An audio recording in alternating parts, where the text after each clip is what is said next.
to the contractor so that the contractor can be able to resume work. And finally, Madam Speaker, the biggest problem which you have there, the government raised the moratorium on cutting of the trees. More than 50,000 trees have been cut inside the forest because the purpose of these dams was for river regeneration, so that during the rain season, the water can be harvested, and during the dry season, the water can be used downstream. These rivers are the ones which support the livelihood all the way to the Raka to Tana River, Madam Speaker. So you are dealing with a very serious issue here of most likely misappropriation of the funds which have been appropriated by this House. Thank you, Madam Speaker. Honorable Member for Moiben, Honorable Professor Barto. Thank you, Madam Speaker. I want to also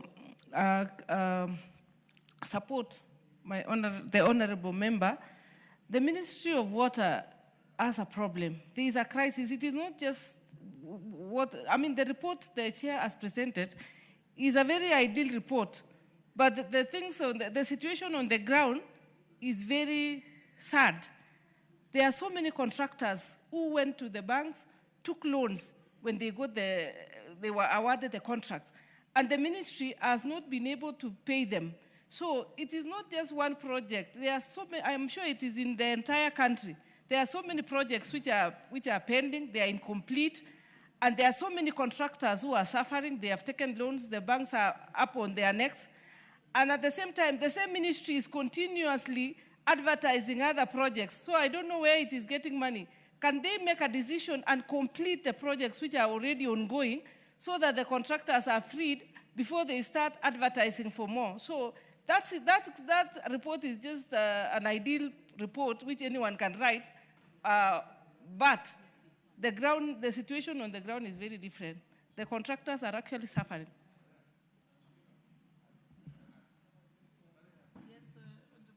Honorable Makali, I'll give you a chance, and we can listen to the chair. Yeah, thank you so much, Honorable Speaker. Honorable Speaker, I think the issues being raised by members are quite weighty issues. And why we are saying this, Madam Speaker, is what makes it even worse, Madam Speaker, is that at the start of the year, we make provisions in terms of budget in this House for some of these projects. And during the supplementary budget, they reduce the budgets and then the contractors are not being paid. This is happening all over the country, actually, including where I come from. We have a dam called Umadam. Start of a year, you find we make provisions. The first supplementary, the budget is reduced. The second supplementary, almost totally removed. So you ask yourself, well, why do we even budget for the money? Is it the ministry needs to come out clear what is the problem? Because I think there's a problem which they are not telling us as honorable members. Thank you, Honorable Speaker. I think, Chairperson, Blue Economy, you should, and water and irrigation, and I think it's also touching on most infrastructure projects. I think then you would have to ask the minister to clarify. Yes, thank you, Madam Speaker. Madam Speaker, let me say first that the report by the Cabinet Secretary, and I have seen it myself, on the question by the Honorable Karek Mbuki, even me as the chair of the committee, I'm not satisfied with this answer because the CS has contradicted himself. If you read the question or page, the second last page, the CS has written, Honorable Speaker, to this House saying that the Ministry of Water, Sanitation and Irrigation has dispersed the total. That is what the CS has written. The ministry has dispersed the total contract sums for both projects to the Tana Water Works Development Agency, and payment continued to be made based on certified works, and that both projects remain ongoing and adequately funded. That is what the CS says.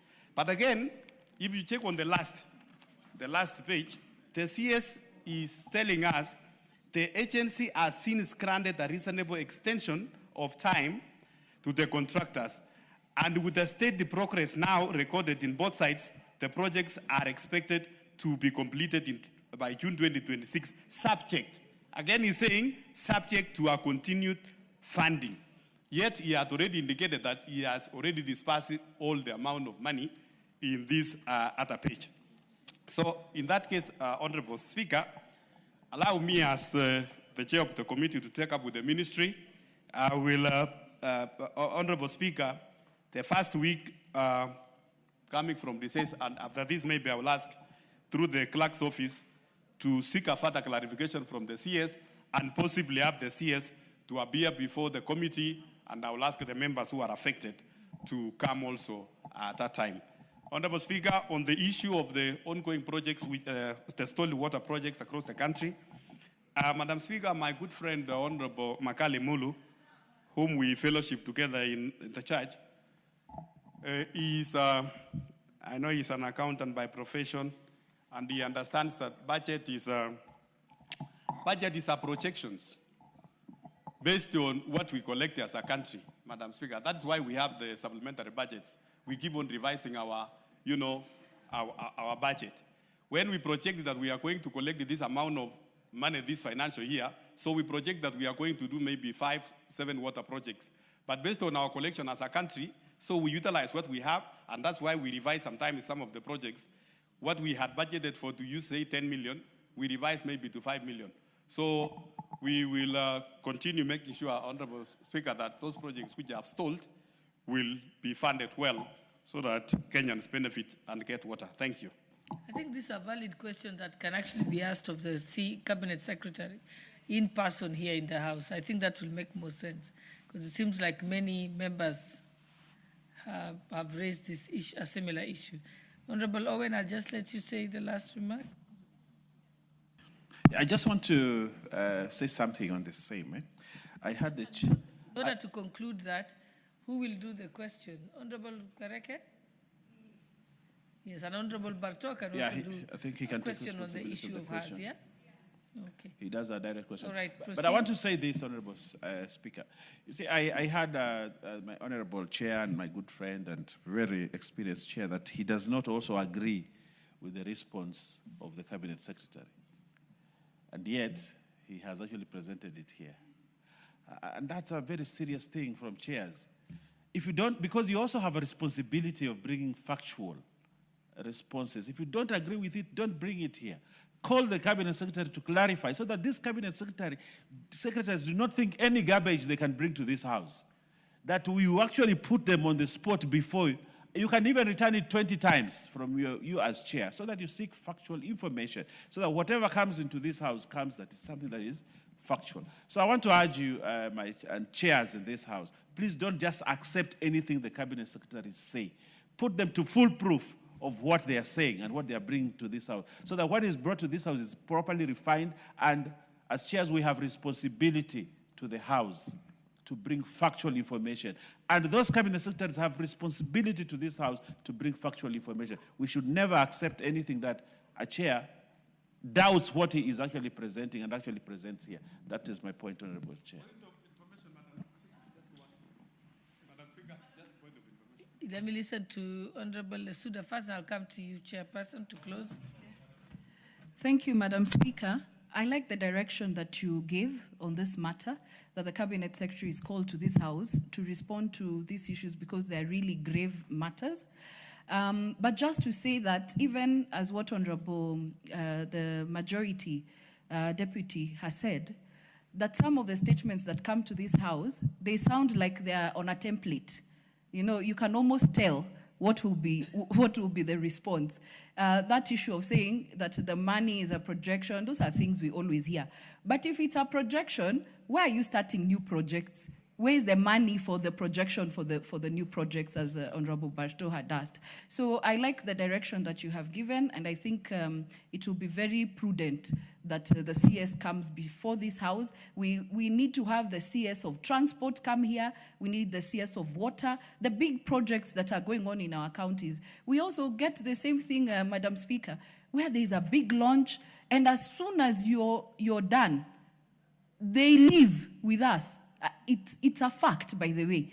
And so it's lying to the public, and it also puts pressure on us as the leaders to actually explain What is going on? The public there do not understand that, oh, there's a document that wasn't signed, oh, the contractor, and contractors are getting very scared of starting a project when they've not even been given a document or some money has been paid. And finally, I just wanted to say that, Madam Speaker, we just have to be human. These are human beings. They are taking loans to do these projects, and it is unfair what we are doing to the public and even to ourselves as leaders. Thank you, Madam Speaker.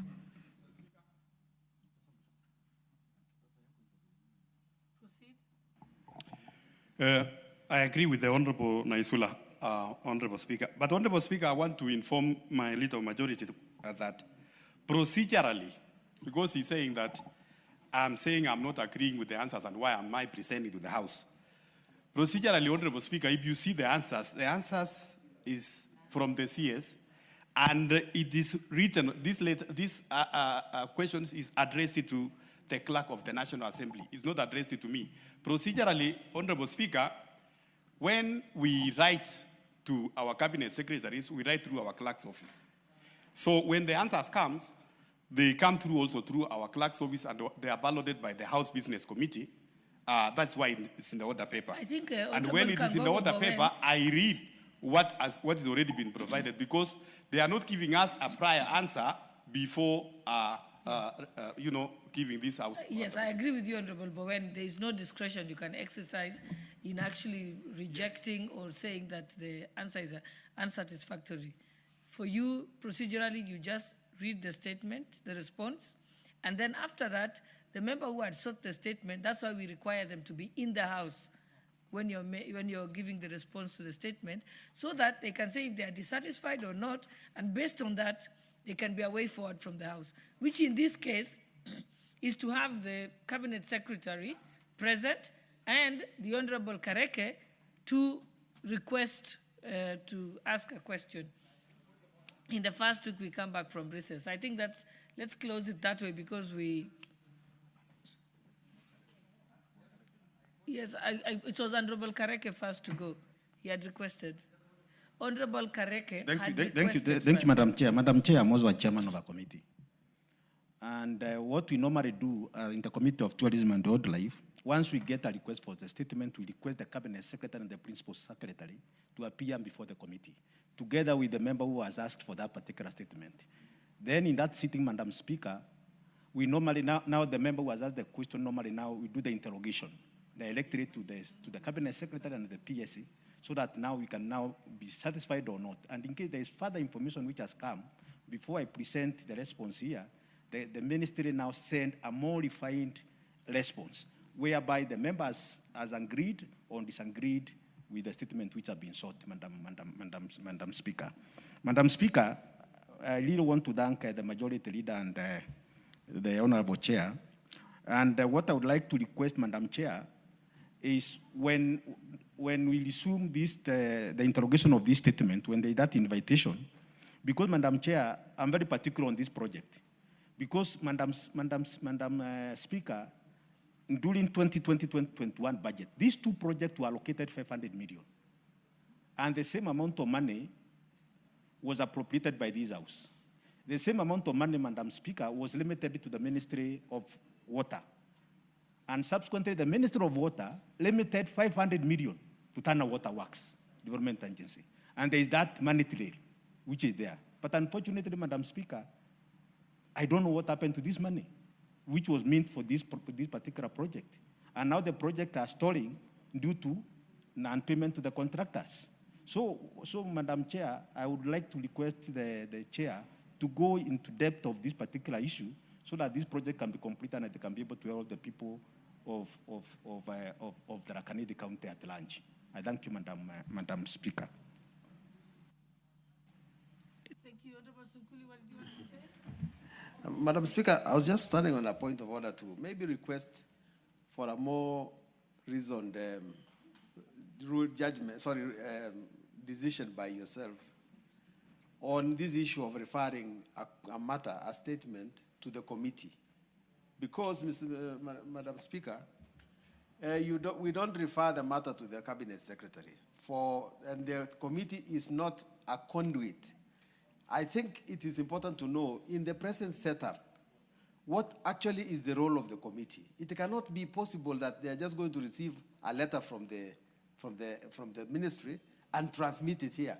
It has to be a decision of the committee. In the Committee of Health, Honorable Nyekal calls us to discuss a statement that has been presented to the committee, and we call them to come, and then we make a decision. And then lastly, based on Honorable Kariuki Mbuki, I think myself and the majority leader seated here are still waiting for a statement from an answer from the Minister of Tourism, and we can't get it on these Utalii colleges.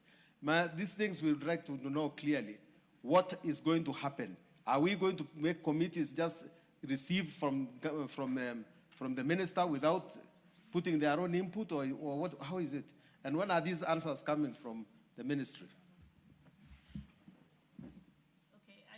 I think what Honorable Kareka has suggested, and also what Honorable Sunkuli has suggested, is that the committee to be more innovative in the way they deal with those statements, so that it can be able to get more comprehensive answers for members. And I think that is something we can discuss at the liaison committee, just to share ideas on how to better work for the members in these kind of matters. So let's proceed to the next order. Order number 8, Committee of the Whole House.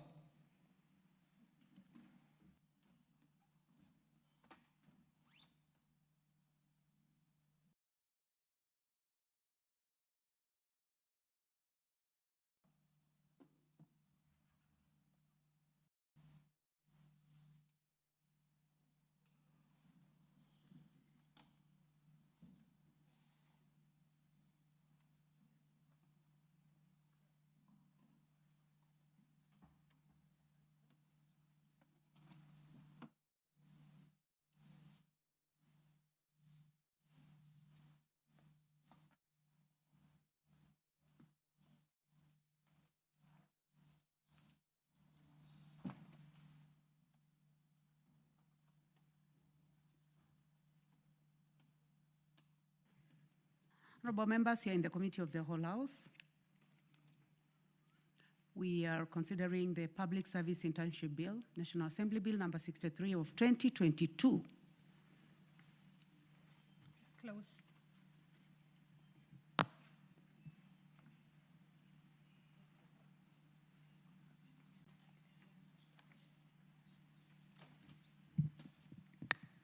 Clause 3. I propose the question that Clause 3 be part of the bill. Honorable Dr. Nyekal, you have an amendment?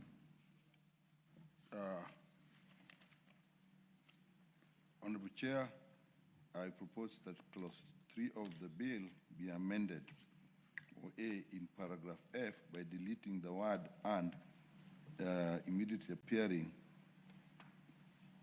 appearing after the expression "service."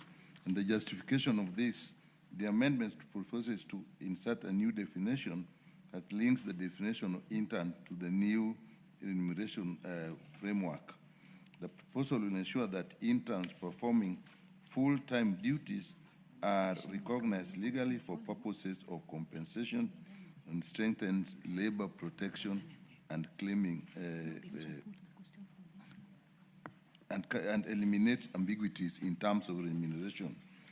B, by inserting the following new paragraph immediately after paragraph G, provide interns with requisite experience in the fields of practice, and I, provide interns with requisite experience in the fields of practice to meet the requirements for registration by a professional regulatory authority. Madam Speaker, the justification for this is this amendment proposes to insert two new objects, H and I, to expand the objective to explicitly cover, one, meeting professional regulatory requirements, and two, supporting pre-registration internship. The gist of it is very simple. There are two types of interns. There are interns who do internship. Honorable Dr. Nyekal, for purposes of making progress, The explanation is clear in the order paper, so assist us by referring to the order paper and maybe paraphrasing the justification. So the justification basically is that you have interns who actually after interns have to be registered by regulatory authorities, and you have interns who actually after the experience, it is an experience they require, the expertise they require. So we are distinguishing the two, making sure that those who will need a registration requirement are covered. Thank you, Madam Chair. Thank you. I propose the question that clause 3 be amended as proposed by the Honorable Dr. Nikal. Any interest in this?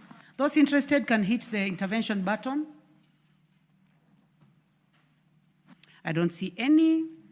We have another amendment. I now put the question that clause 3 be amended as proposed by the Honorable Dr. Nikal.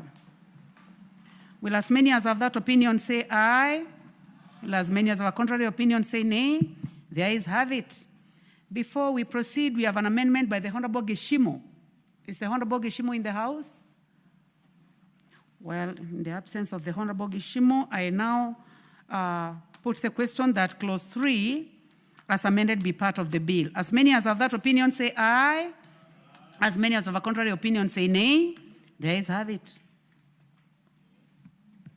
Clause 4.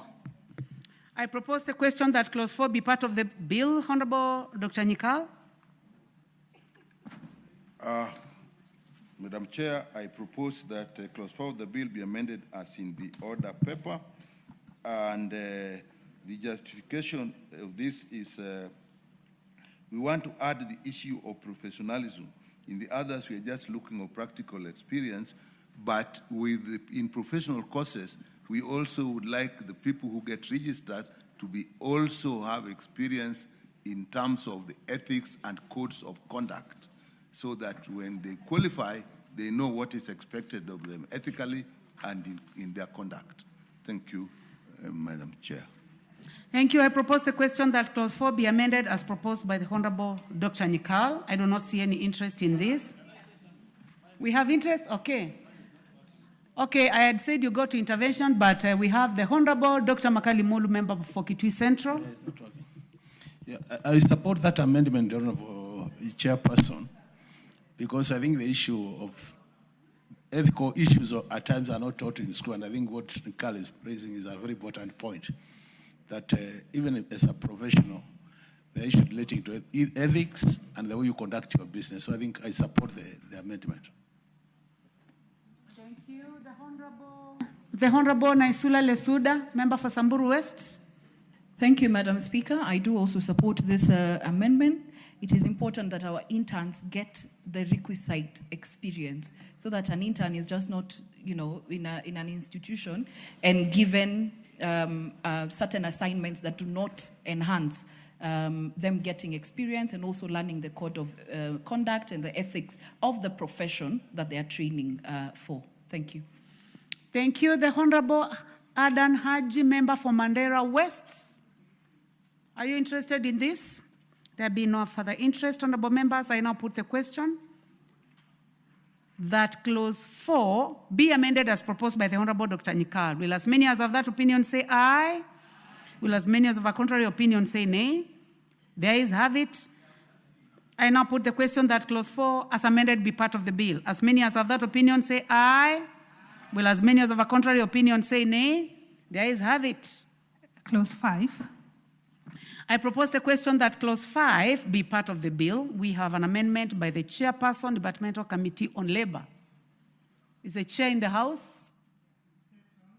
We may proceed. Honorable Kenga. Chair, I propose the amendment be made as per the order paper, and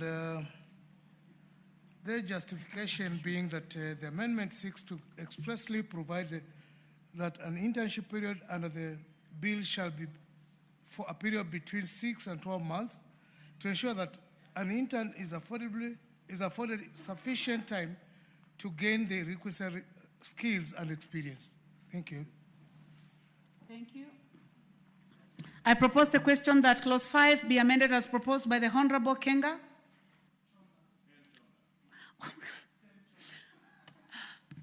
Very sorry, Honorable Ken Chonga. I propose the question that Clause 5 be amended as proposed by the Honorable Ken Chonga, Chairperson, Departmental Committee on Labor. Yes, Honorable Lesuda. Thank you, Madam Speaker. I do support. I believe that 6 to 12 months is adequate for anyone who's really looking to gain experience while serving as an intern. Less than 6 months, I believe one will not really have acquired the necessary experience. Thank you. The Honorable Dr. Makali Mulu. I just wanted a clarification, Honorable Chairperson. Some universities and other institutions would demand 3 months. So what happens to such cases where they say 3 months internship? Chairman, would you like to make a comment on that? Honorable Ken Chonga.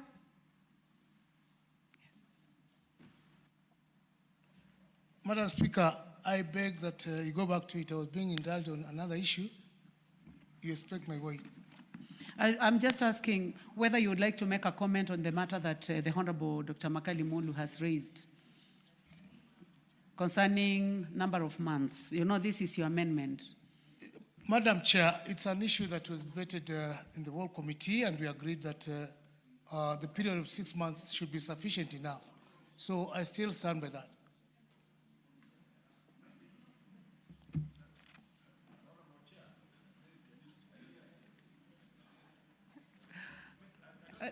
Dr. Makali?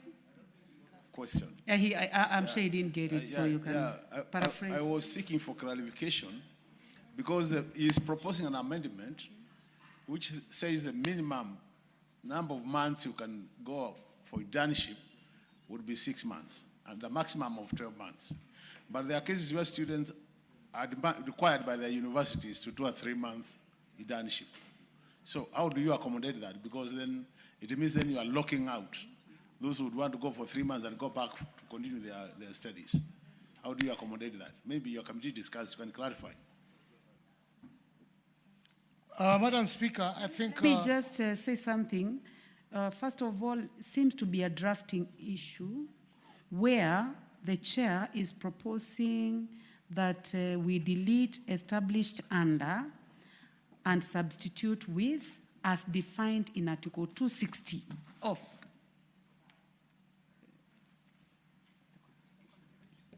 the Constitution. So that is the amendment by the chair. So is the matter you are raising related to this, to the amendment by the chair? Because if it is not, then the chair, I think that is why the chair is not able to give you the response. So I would like to proceed. It's a clarification. Chair? Chair, I mean, say that those might be some peculiar instances, which at the moment, there may be no clear guideline, but as per the engagement that we had on the period of internship, the committee settled on what is laid on the order paper. So unless maybe the committee retreats to arbitrate on such instances, I may not be able to give a substantive answer at the moment, Madam Speaker.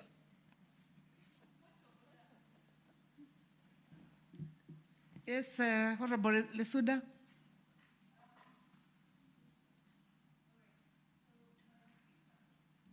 Madam Speaker, even though I supported, because I remember us deliberating a lot, initially in the bill I had said 3 months, because that's what mostly is needed. But as you have stated, I think the chairperson needs to explain just a little bit further, because I think what we are discussing here is not really the amendment. Because when you look at the amendment, it says clause 5 of the bill be amended in subclause 1 by deleting the words established under and substituting thereof the words as defined in Article 260 of.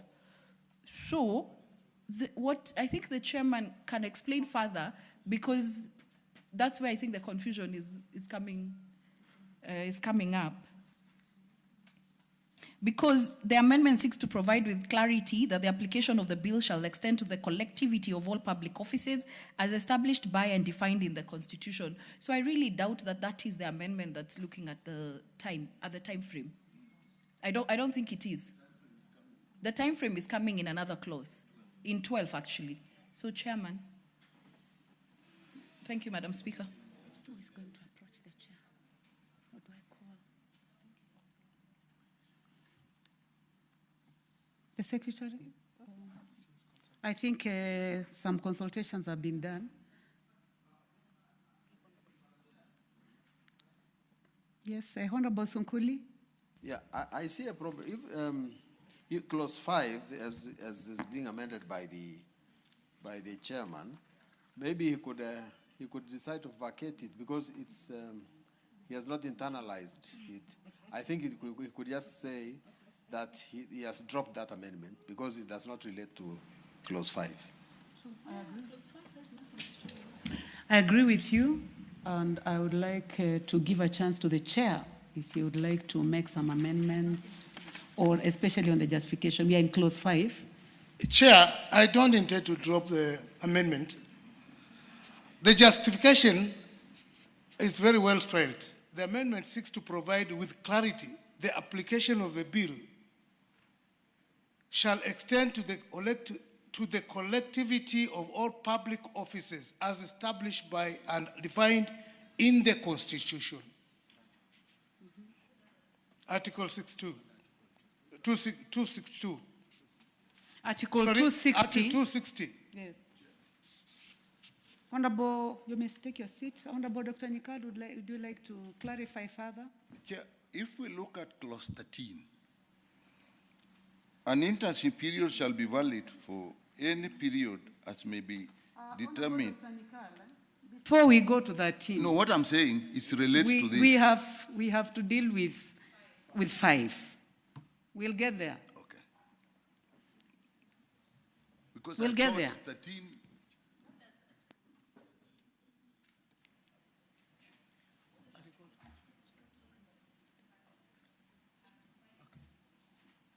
I would like to give a chance to the chair, again, to clarify further. Chair, I believe that you have properly consulted Chair, now. Article 260 defines all the offices in the public service. And that's why, if you look at the justification for this amendment, the amendment seeks to provide with clarity that the application of the bill shall extend to the collectivity of all public offices as established and defined in the Constitution. Honorable members, chair is right. Chair is right. It's just... Yes, Honorable Esuda. Thank you, Madam Speaker. Actually, now listening to the chairman and now looking at what Article 1 as it is in the bill currently, and what he's doing makes sense because he's just removing established under the Constitution and specifying that it is under as defined in Article 260, and he has explained that 260 then defines who are the public officers. So I think it makes sense and I do support. Thank you very much. Thank you very Because- much. Please do not confuse the chair again. The chair is very well prepared. No, but it is him, Madam Speaker, who actually brought Article, that's where he lost us, when he was talking about the period. Well, this is purely straight to the point, and now it makes sense what he has explained. So maybe he needs to be a bit careful in his explanation. I want to defend the chair. I mean, when you have so many amendments, you can mix up, but I think he's back to line, and the justification he has given is very good.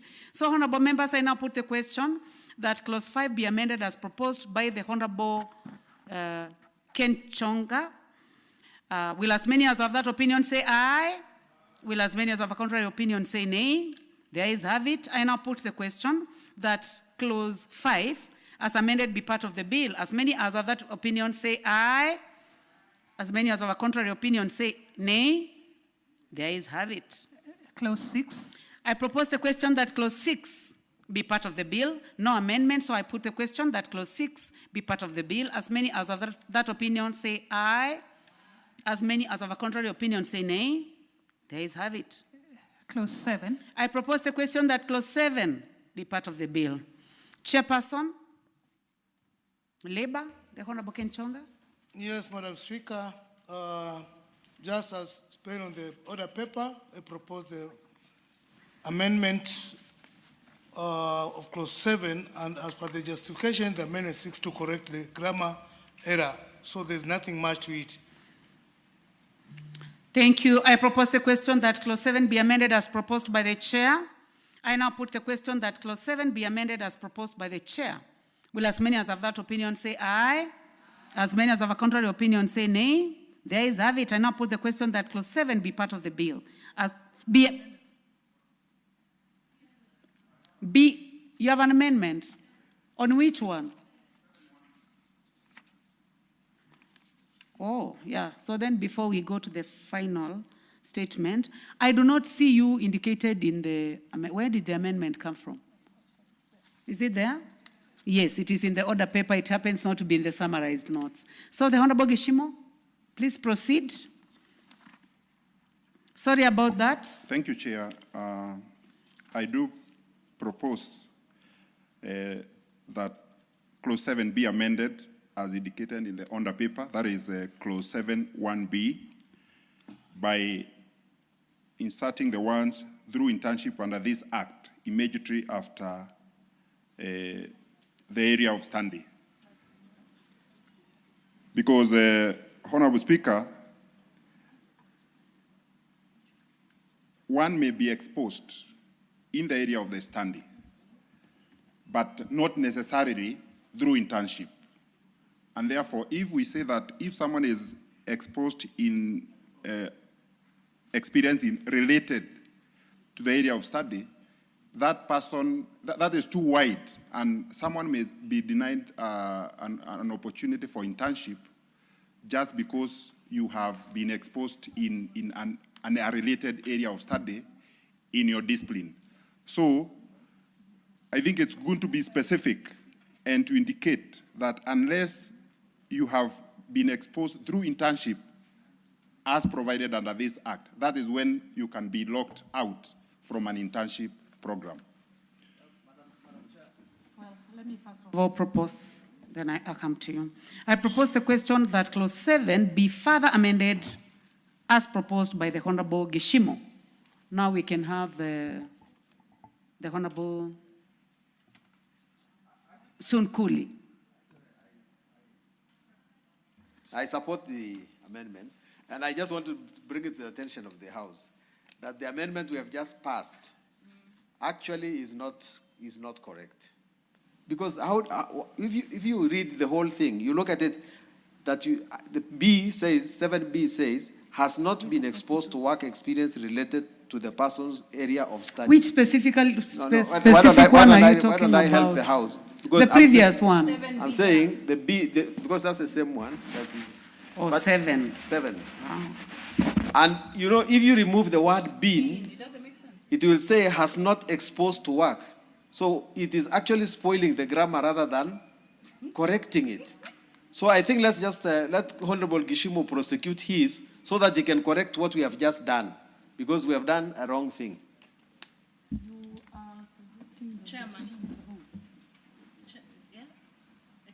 Well, now that we are in the same amendment, there is no big problem. Okay. But I would like to ask whether, Chairman, you would like to make reference to the error that is being raised by the Honorable Sunkuli.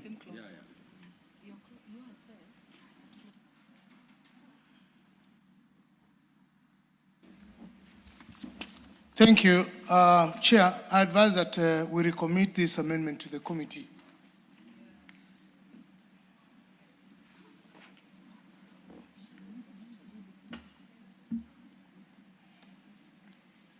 You know, Honorable Chair, we already put a question to yours. And the only way we can correct it is by dealing with the one by the Honorable Gishimo. And I would like to ask the chair to approach the table.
Honorable members, we are going to proceed with the Honorable Gishimu, and we will be recommitting the amendment later.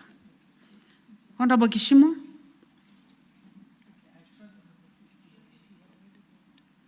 You had already moved. So, honorable members, you may take your seat. Honorable members, I propose the question that clause 7 be amended as proposed by the Honorable Gishimu. I now put the question that clause 7 be amended by the Honorable Gishimu. As many as have that opinion say aye. As many as have a contrary opinion say nay. The ayes have it. I now put the question that clause 7 as amended be part of the bill. As many as have that opinion say aye. As many as have a contrary opinion say nay. The ayes have it. I would like to ask. Clause 8.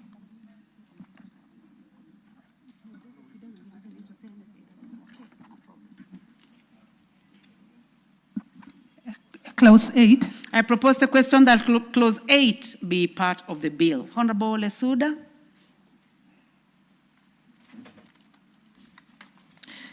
Thank you, Chair. I do propose that clause 8 of the bill be amended as it is in the order paper. And I don't know why we didn't, maybe we'll go back to that too, but once clause 2 removes counties from the definition of public service institution, it becomes necessary to remove... Honorable Lesuda, we have not handled clause 2. Okay, so I'm just saying... We'll come to we'll clause come 2 back later. to it, yeah? Okay. So this 8 has reference to that. And so once clause 2 removes counties from the definition of public service institution, it becomes necessary to remove all remaining references to county approving authorities for logical consistency. It's just cleaning it up. Yeah, so I'm deleting. I propose the question that clause 8 be amended as proposed by the Honorable Lesuda.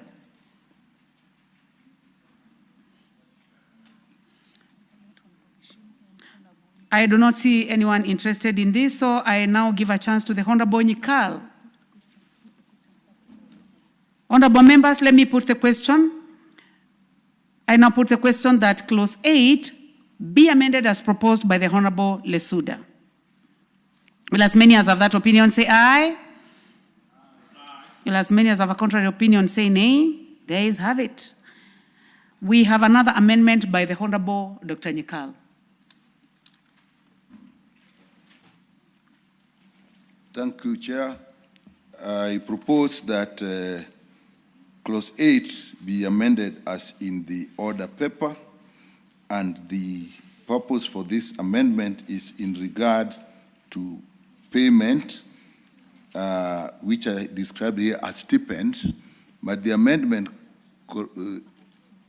corrects that by also including remuneration in respect of interns, particularly medical interns and other professional interns who actually work and are therefore paid remuneration in accordance with the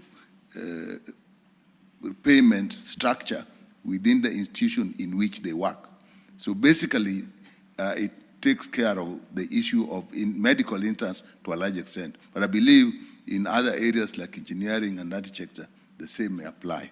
Thank you. Thank you. I propose the question that clause 8 be further amended as proposed by the Honorable Dr. Nyikal.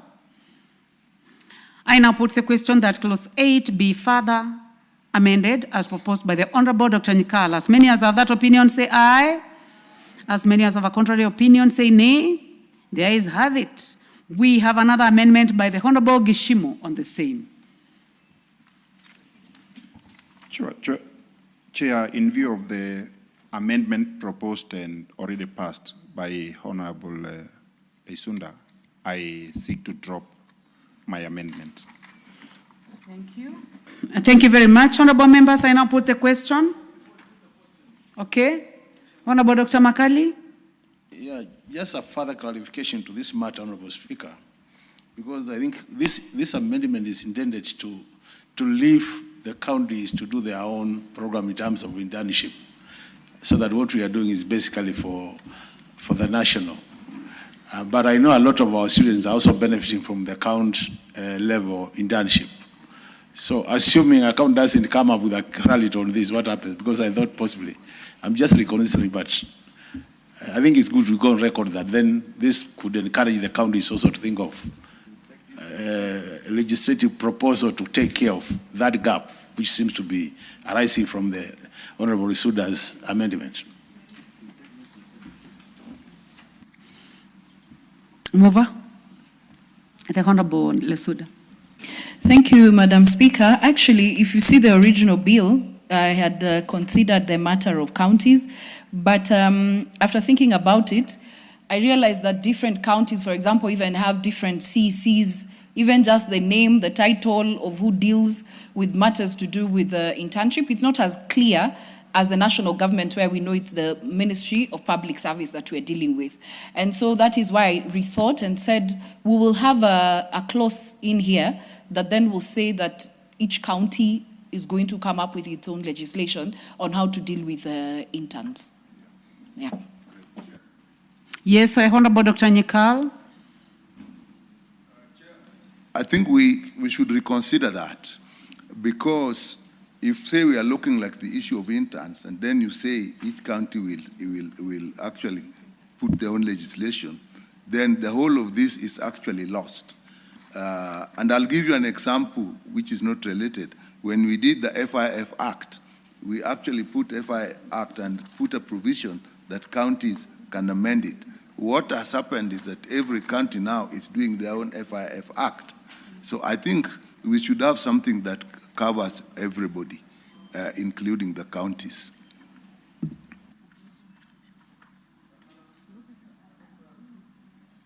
Honorable members, you know that's a very serious matter. It's a big issue to be decided at this point. To be decided at this point. Yes. I was just going to add that this bill is very important. We need to pass it. Getting it into the county again takes it to the Senate and so on. It requires a bigger discussion, because this will be a shared bill in case you bring in to legislate for the counties. Honorable members, though I do not have a vote on this, I'm just listening to the justification by the Honorable Lesuda, who is the mover of this bill. And I think it is something that she must have thought through: harmonization, the position of Public Service Commission, that you do not want to have a situation where students are being treated differently in different counties, and that you have a possibility of getting a different product. So I think what she's trying to seek is uniformity, kind of some uniformity. So members, ECOMAS, Honorable ECOMAS Mutuse, you have interest in this, or you are announcing your presence? Honorable Speaker, I tend to agree with you that we need to have a uniform standard throughout the country in terms of how we manage internship. Because if we allow each county to set its own standard, we are likely to dilute the entire purpose of the law that we are making. And therefore, with a lot of respect to my colleague, I would urge that we set the national standard as established by the Public Service Commission to be the standard that is cascaded down to the counties, so that everywhere you are in the country, you are clear as to what entails internship. I thank you, Madam Chair.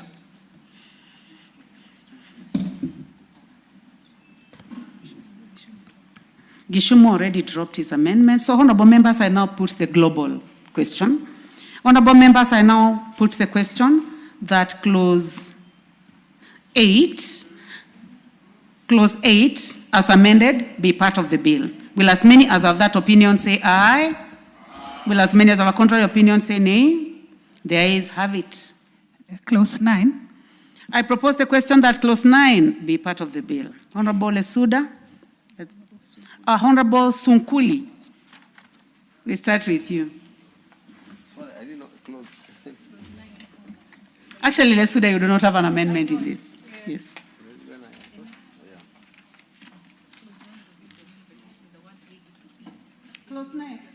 Clause 9, Honorable Sunkuli. I was so concentrating on clause 2 that I forgot clause. Clause 2 will come. No, that's okay. We've not handled it. Madam Speaker, I want to propose that clause 9 be deleted by inserting the words and any other benefit immediately after the word stipend. I don't think that is his. But I don't know, Madam Speaker. I want to say I don't want actually to own this amendment because it is written there, Honorable Sunkuli James, and I'm Sunkuli Julius. But anyway, pardon? Well, will you move it as it is in the order paper? Yes, that's okay. Right. So that we delete by deleting the word ready to be appearing after the word be in paragraph C. Yes, that is what we have in the order paper. Yeah. Honorable members, I propose the question that clause 9 be deleted. It's not a deletion. It's actually a substitution. Honorable members, I propose the question that clause 9 be amended as proposed by the Honorable Sunkuli. I don't see any interest in this. I now put the question that clause 9 be amended as proposed by the Honorable Sunkuli. As many as of that opinion say aye. As many as of a contrary opinion say nay. The ayes have it. We have another one by the Honorable Gishimo on the same. On clause 9. Yes, Honorable Speaker, I propose clause 9 be amended as indicated in the order paper by deleting paragraphs D and F. Honorable Speaker, the reason for this amendment, deletion of D, it does not make sense. The intern to be engaged in public service shall make effort to acquire relevant skills in the area of specialization. To me, that is not something that is quantifiable. How do you make effort? Of course, when you are going there, you are going to make effort to acquire relevant skills. So to me, it is superfluous, and that is why I'm seeking to delete the same. D.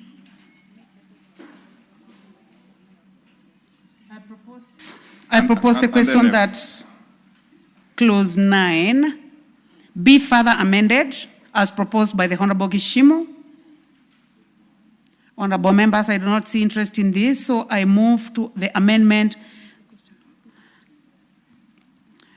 I now put the question that clause 9 be further amended as proposed by the Honorable Gishimo. Will as many as of that opinion say aye? Will as many as of a contrary opinion say nay? The ayes have it. I now go to the amendment by the Honorable Nikal. Dr. Nikal, proceed. Chair, I'm proceeding on the assumption that what has passed is only related to D and not F. Correctly, if that is so, mine is about feedback, that they should provide regular feedback to the supervisor. Now, what we are putting here in terms of interns that eventually are regulated by regulatory authorities, it is important that they also provide a feedback to those regulatory authorities. Thank you, Madam Speaker. Thank you. I propose the question that clause 9 be further amended as proposed by the Honorable Dr. Nyikal. I now put the question that clause 9 be further amended as proposed by the Honorable Dr. Nyikal. Will as many as of that opinion say aye? Will as many as of a contrary opinion say nay? The ayes have it. I now put the question that clause 9 as amended be part of the bill. Will as many as of that opinion say aye? Will as many as of a contrary opinion say nay? The ayes have it. Clause 10. I propose the question that clause 10 be part of the bill. Honorable Dr. Nyikal. I propose that clause 10 be amended as in the order paper, and the purpose of this, the clause says that an intern engaged in public service shall be eligible to payment of such monthly stipend as the cabinet secretary shall prescribe. What the amendment seeks to do is to recognize interns, particularly medical interns, who are actually employed and are now paid according to what the institution in which they work pay.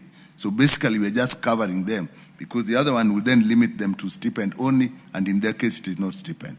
Thank you. Thank you. I propose the question that clause 10 be amended as proposed by the Honorable Dr. Nyikal. Honorable Gishimo. Chair, I agree with Honorable Nyikal.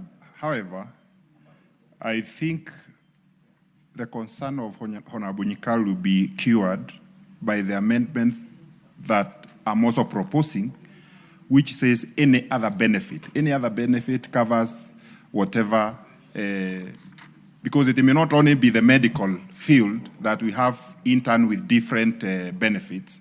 When we say any other benefit, then it covers everyone. So I think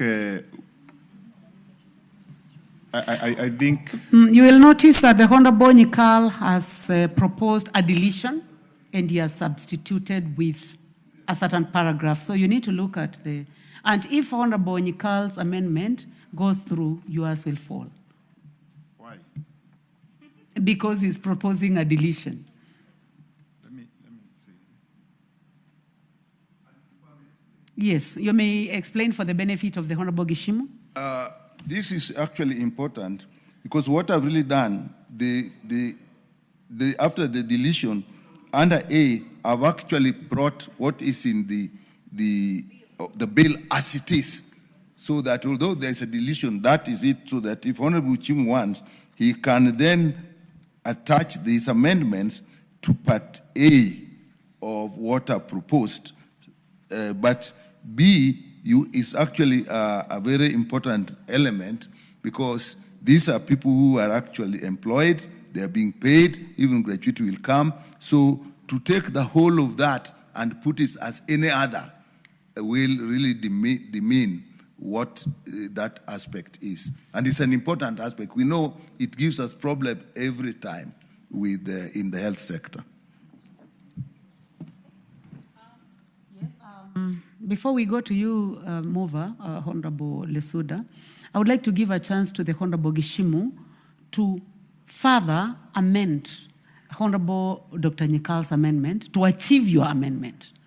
So are you ready? If you're ready, I can do that. If you're not ready, I can give a chance to the Honorable Lesuda and then come to you after a minute. So we can go to Lesuda and then we come to you. Get ready. Thank you, Madam Speaker. I actually wanted to support the amendment by Honorable Nyikal. I think he just made it a bit more tidy, even in 10A. But I wanted to propose and ask whether it was going to be possible to just add what Geshom, and I think that is what you have said. We will attain the same, whatever he wanted also to mean here. But I also support what Dr. Nyikal has said, because there are interns, for example, like JSS interns, we have the teachers, we have the medics, who have a different arrangement in terms of their payment. They will be covered now in this bill. Yeah. Thank you very much. Honorable Gishimo, you have a chance now. Thank you. I think, Chair, you need to be attentive, because I would like you to tell us whether you agree with him. Thank you, Honorable Chair. Therefore, seek to insert, to seek to further amend paragraph 10A as proposed by Honorable Nyikal to insert and any other benefit immediately after the word stipend, so that now my amendment can be carried along with the Honorable Nyikal's amendments.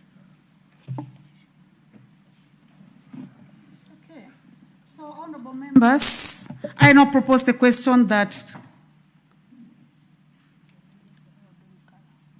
the amendment in clause 10 by the Honorable Nyikal be further amended as proposed by the Honorable Gishimu.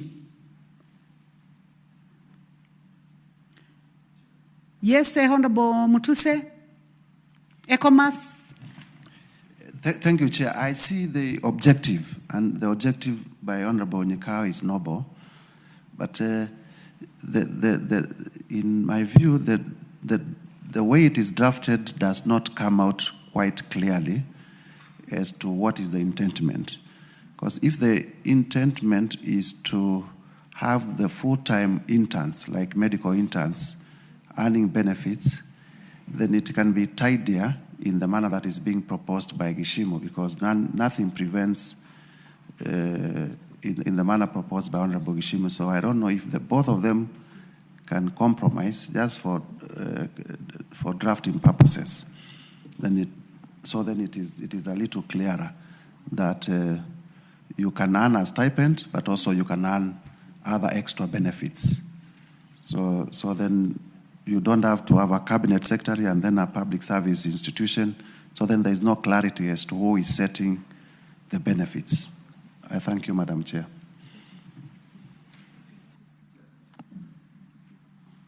Honorable Nyikal. Chair, I hope you are speaking to the amendment by the Honorable Gishimu. Yes, I actually did agree, because if you actually get into the cabinet secretary's position and is paying stipends, that is normally something that comes fairly differently. Even during budgeting, stipends are not taken as seriously as remuneration. So if you then remove B and then just leave it with any other, you lose out. So I think Honorable Gishimu, by just saying monthly stipend or any other, then that can enhance the stipend area. It still belongs to the stipend. Then when it comes to B, you are talking on somebody who is actually on regular payment.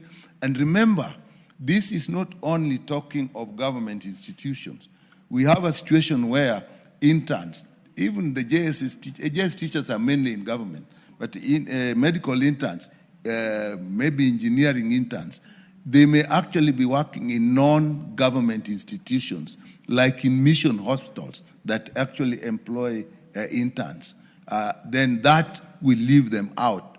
So, and I don't think you will get to a situation where private hospitals, mission hospitals will now want to subject themselves to the payment regime in public service. But the D will now say they use what they have in their own institution. Let me give an example.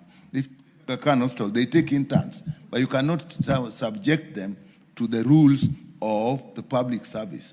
We subject them to their own rules of how they remunerate their employees. So I would just support the further amendment by Honorable Gishimu and leave B intact. Thank you. Okay. Honorable members, I now put the question that the amendment by the Honorable Dr. Nyikal be further amended as proposed by the Honorable Gishimu. Will as many as have that opinion say aye? Will as many as have a contrary opinion say nay? The ayes have it. Now, I go back to the amendment by the Honorable Dr. Nyikal. I now put the question that clause 10 be amended as proposed by the Honorable Dr. Nyikal. Will as many as have that opinion say aye? Will as many as have contrary opinion say nay? The ayes have it. I now put the question that clause 10, as amended, be part of the bill. Will as many as have that opinion say aye? Will as many as have a contrary opinion say nay? The ayes have it. So now, Honorable Gishimu's amendment falls. But the good part is that it's already taken care. So thank you very much. Clause 11. I propose the question that clause 11 be part of the bill. Honorable Gishimu. Clause 11. I don't have an amendment under clause 11. Unless you drop it, you have an amendment and it is in the order paper. Let me check.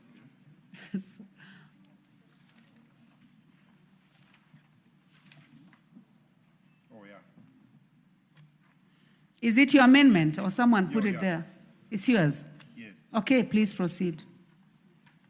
So, Honorable Chair, I propose to amend clause 11 by deleting the entire clause.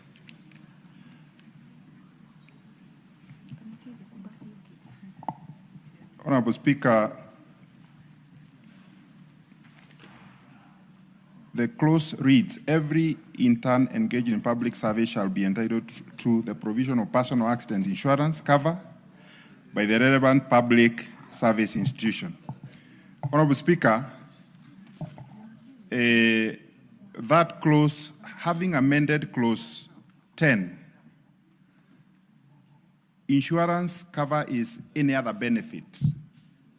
So I believe that has already been covered. That is why I was proposing to delete clause 11. Thank you. And then, Honorable Speaker, when we just limit that the intern to have a personal personal accident insurance cover, that limits them because there are also other insurance covers that may be required for the interns when they are serving. So I think once we say that the entitlements will be prescribed through regulations by the CS, and that is why I thought any other benefit, an insurance cover is also a benefit to an intern.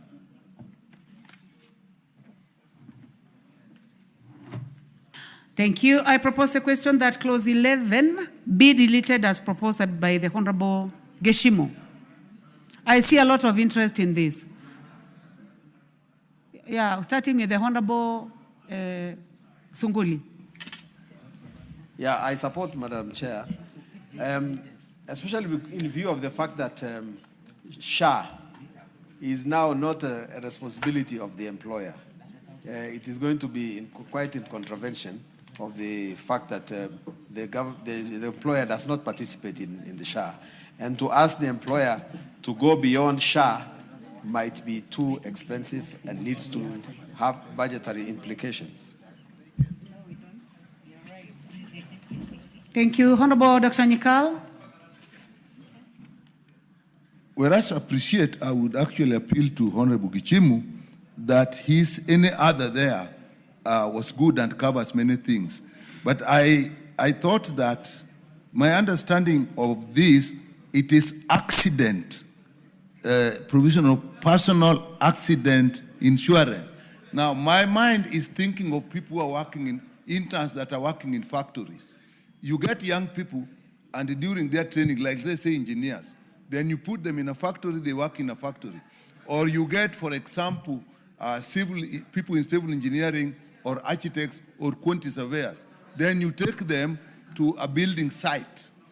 And those places, they are likely to be really accidents. And I think this is what we are talking about, not really medical cover. And I think going by Honorable Gichimu's other amendment of any other, it would actually be neat that if you say that any other will cover this, but I can see that any other does not commit the institution as much a clear indication, and you are thinking of people who are in areas prone to accident like factories and building sites. So I think let's protect the young people like that and leave that one stay. Honorable Giching loses nothing by the other early amendments in 10. So I would then oppose gently. You are opposing the deletion? Yes. Well, I want to hear from the chairman of the committee, the Honorable Ken Chonga. Chair, I support Dr. Nyikal because of I'm seeing some ambiguity on this. I support Chair. Are you supporting the deletion? That is exactly what I'm saying. You are supporting the deletion by the Honorable Geshimo. Dr. Nyikal. No, Dr. Nyikal is opposing. Oh, sorry. Honorable members, you have to be keen so that we can make progress. You are opposing deletion or you are accepting that Honorable Geshimo can go ahead and with the deletion? No, I'm actually opposing the proposal by Geshimo. You are opposing the deletion? Yes. Okay. Any other interest in this? Honorable Timothy Toroitich, member for Marakwet West. Then we'll close.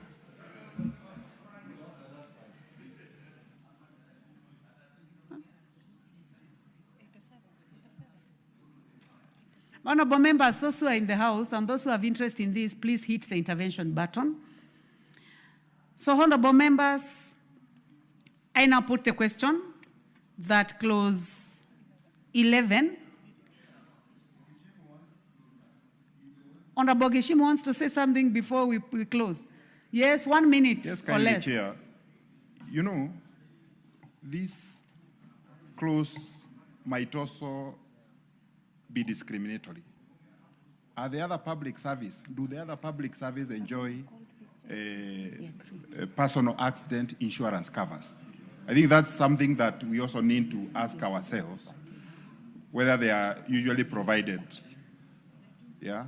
So that now we don't make it possible for the interns only to enjoy and the other public servants do not enjoy that cover.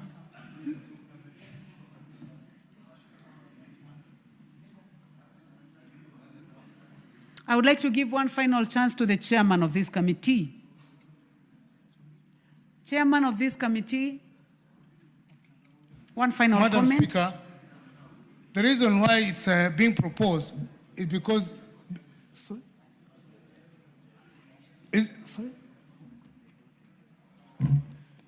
Madam Speaker, the reason why this is proposed is because they don't enjoy that benefit.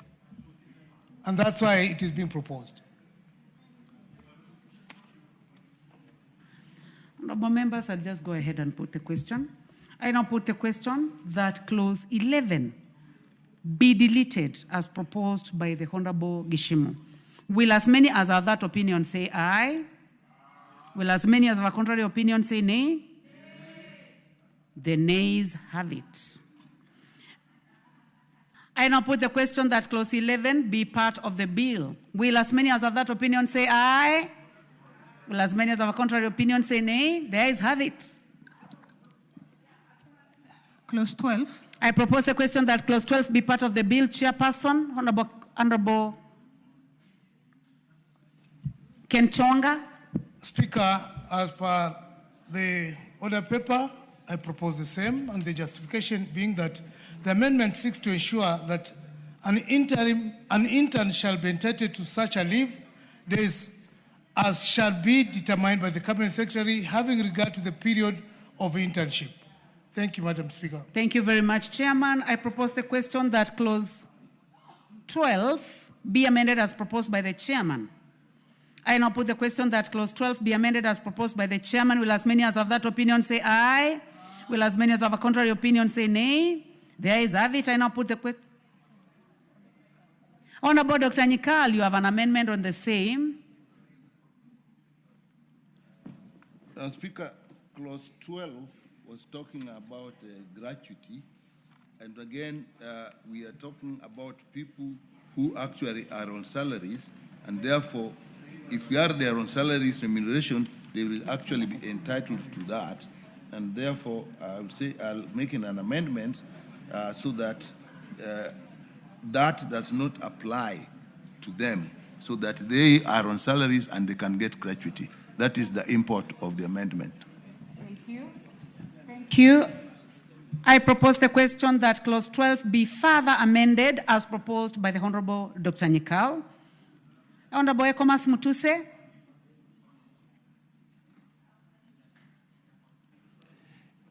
The amendment being proposed by Dr. Nyikal, in my view, enhances the purpose of the provision, which is to give the interns to further cater for the welfare of the interns. And because they will be providing services, and many times they provide service equivalent to those who are fully employed, it is only fair in terms of labor rights and labor relations that at the end of their internship period, they also get gratuity as proposed, and therefore I fully support. Thank you. I now propose the question that clause 12 be further amended as proposed by the Honorable Dr. Nyikal. Will as many as of that opinion say aye? Will as many as of a contrary opinion say nay? The ayes have it.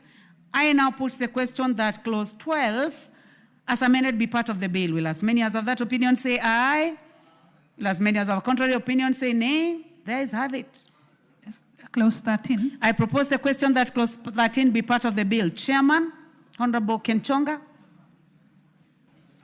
Thank you, Speaker. I propose I just laid on the paper, justification being that the amendment seeks to expressly provide that an internship period under the bill shall be for a period between 6 and 12 months to ensure that an intern is afforded sufficient time to gain the requisite skills and experience. Thank you, Madam Speaker. Thank you very much. Chairman, honorable members, I propose the question that clause 13 be amended as proposed by the chairman.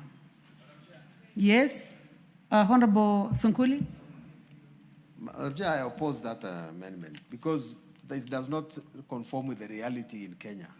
Most of the schools, the Rift Valley Institute, Utali College, and other want their students to go for internship, but they are given a period of 3 months.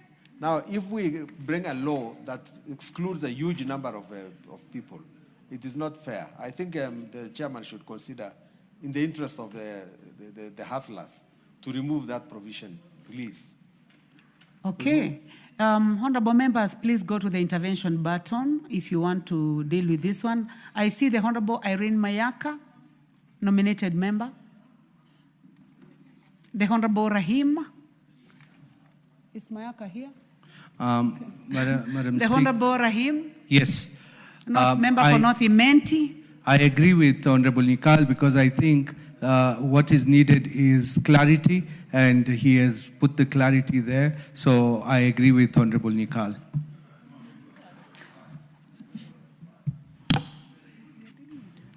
Actually, we are on clause 13, and we are dealing with the chairman of the committee, who is the Honorable Kenchonga. The Honorable Gishimu? Okay, let me deal with the intervention button. The Honorable Naisula Lesuda. Thank you, Chairperson. I know we deliberated a lot on the issue of the time frame, while we were before the committee.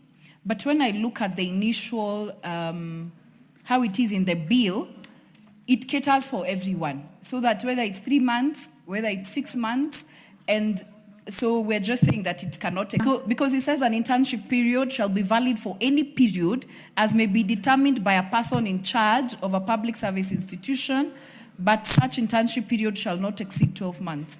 So, okay, but also it depends with the other institution. But the limit, capping it 6 months to 12, there is a student who might just have 3 months. So are we saying that that student has to really do that, to do internship for 6 months to graduate? So I'm rethinking not to go with the chairman's and the committee's amendment. Anyway, honorable members, in the bill, it says shall not exceed 12 months. Honorable Gishimo? Chair, I oppose the deletion, the amendment by the Honorable Chair, because not exceeding 12 months also takes care of his concern. Because there are some instances, as the Honorable Naisura has said, the internship might be for a short period, yeah? And of course, that locks anybody who wants to go for an internship for like 3 or 4 months. So I think let's leave it not exceeding 12 months.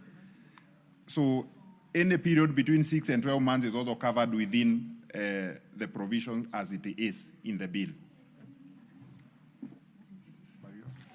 The difference, honorable members, there is a difference between, the chairman is saying between 6 to 12 months. The bill says shall not exceed 12 months. So the matter of 3 months is now, well, I would like to give a chance to the Honorable Irene Mayaka, nominated member. Thank you, Honorable Chair. Chair, the reason why I also oppose the Chair's amendment is because this is too definitive when it says for a period between 6 and 12 months. And just to give a practical example, like for example, for the interns who are going for jurisprudence, they go for 3 months. So when you define between 6 to 3 months to 12 months, you're actually locking out the ones who have a specific period of 3 months. So up to 12 months is actually safe for everyone. Thank you. Yeah. The Honorable Timothy Toroitich, member for Marakwet. Chair, I rise to support the amendment by the Chair. Honorable Chair, if you look at the bill as originally drafted, it caps a maximum of 12 months. But if the amendment I'm reading as provided for in today's order paper, that is clause 13.2, it says, subsection 1 shall not apply where a regulatory authority prescribes an internship that exceeds 12 months. Honorable Chair, if I'm reading the order paper as it is, what if there is an agency or an authority or an entity that provides for an internship exceeding 12 months? If we limit as provided for originally in the text, what happens for those exceeding 12 months?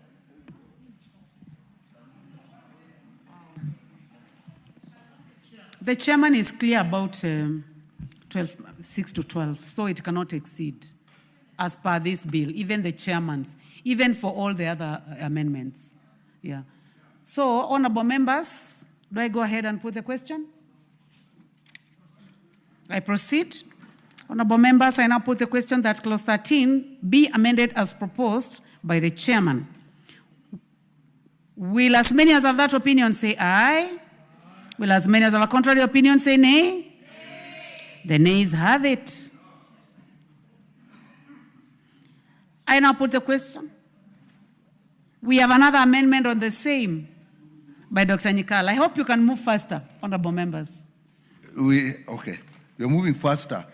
That having passed, what my amendment is taking into consideration, for the majority of interns that are not under regulatory authorities, that will be suffice. So all I'm saying is now, my amendment is saying that that will not apply for situations where a regulatory authority requires more than 12 months. So that we limit it, and to a large extent, this will actually be medical interns who may require more than 12 months. So that the application, what we have said, applies for everybody. But when you come for pre-registration interns, then the regulatory authority requirement is important so that we don't create a conflict in the law. Thank you, Madam Speaker. Thank you. Thank you very much. Honorable members, I now put a question that clause 13 be amended as proposed by the Honorable Dr. Nyikal. I now put the question that clause 13 be amended as proposed by the Honorable Nikal. Will as many as of that opinion say aye? Will as many as have a contrary opinion say nay? The ayes have it. I now put the question that clause 13 as amended be part of the bill. As many as have that opinion say aye. Will as many as have a contrary opinion say nay? The ayes have it. Clause 14. I propose the question that clause 14 be part of the bill. Honorable Lesuda.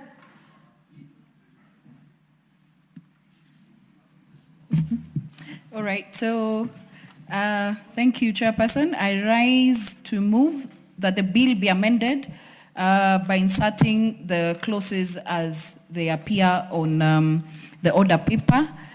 And it is just to clarify that Article 2321G of the Constitution emphasizes merit, fair competition and qualification. Prior internship provides relevant public sector experience and demonstrates capability which is consistent with merit-based recruitment. So by inserting this, it's giving that whoever is recruiting considers internship as work experience, and probably earn them some points more than someone that hasn't. Because we've had the whole debate of interns saying that they need to be absorbed. Sometimes I know there could be budgetary constraints to it, that automatically after the internship is over, they be recruited. But it is someone has actually taken time to do internship probably for a whole year.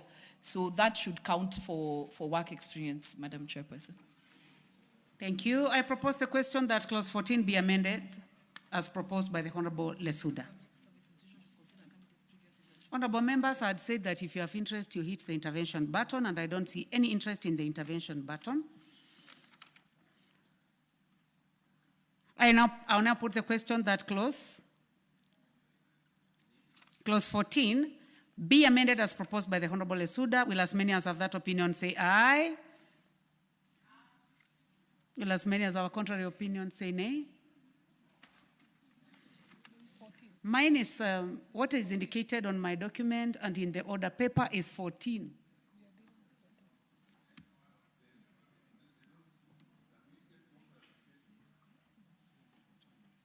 It's 14. You actually moved properly. You indicated 14. So let's proceed. Will as many as have that opinion say aye? Will as many as have a contrary opinion say nay? The ayes have it. We have an amendment by the Honorable Geshimo.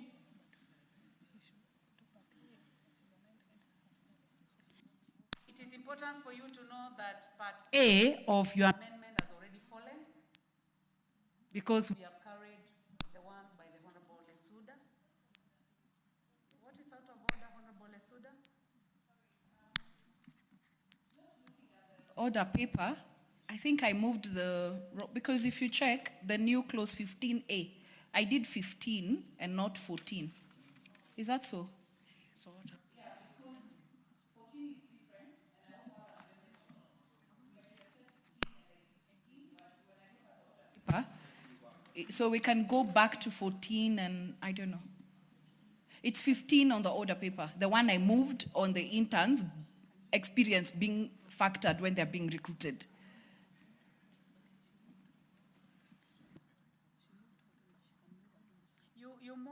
You moved 14 and you moved properly.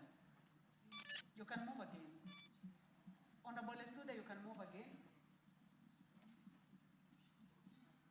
Honorable Lesuda, you can move 14 again. We are still there, so we have an opportunity for you to move again.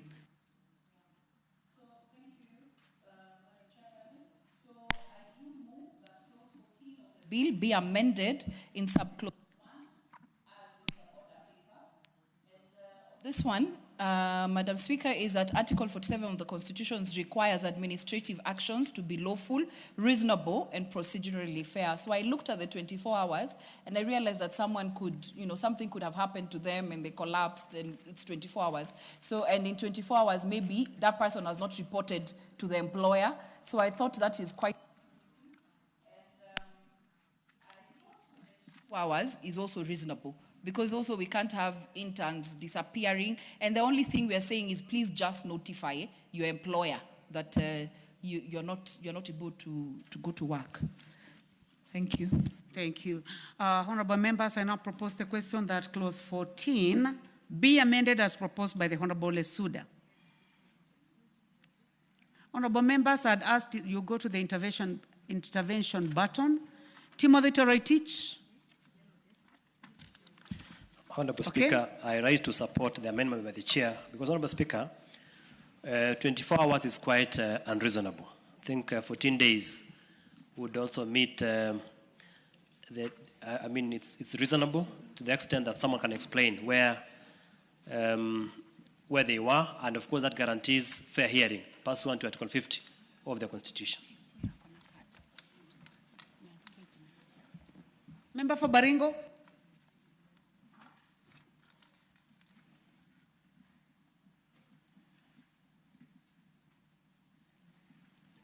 Thank you so much, Madam Chair. I also want to support the amendment by my sister, Honorable Lesuda, because 24 hours is relatively, but depending on the circumstance individual can have, it is good if we can consider this because of the humanity.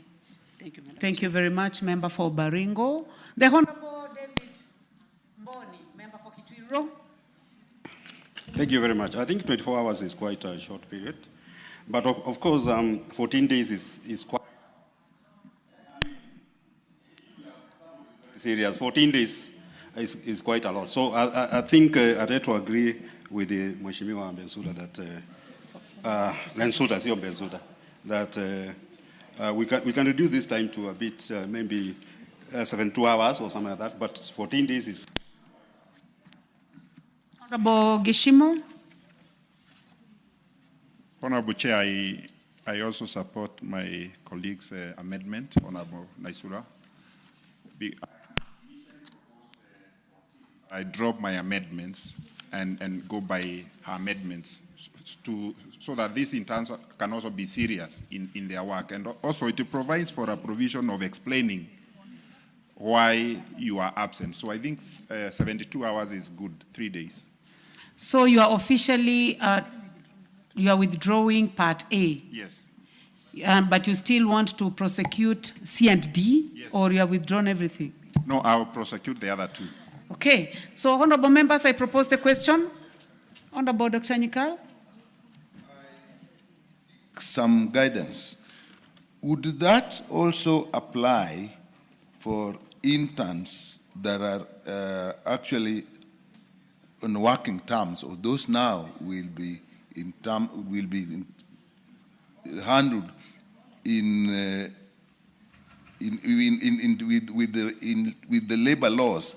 Because if you're thinking of somebody who is actually employed, is actually being paid, and then their instance being discontinued on these grounds, for an intern who is actually just getting experience, it's okay. But for somebody who is actually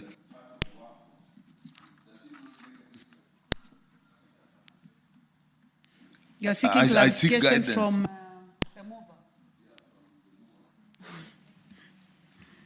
I give you a minute, Honorable Lesuda. Thank you. You know, the amendment is, I think this is something reasonable for anyone who's on internship. 3 days, why wouldn't you communicate to whoever is your employer? It's not saying that missing work.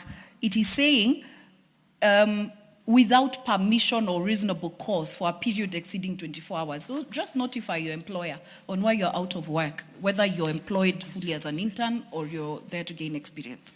So it cuts across. Thank you. Honorable members, I now put the question that clause 14 be amended as proposed by the Honorable Lesuda. Will as many as have that opinion say aye? Will as many as have a contrary opinion say nay?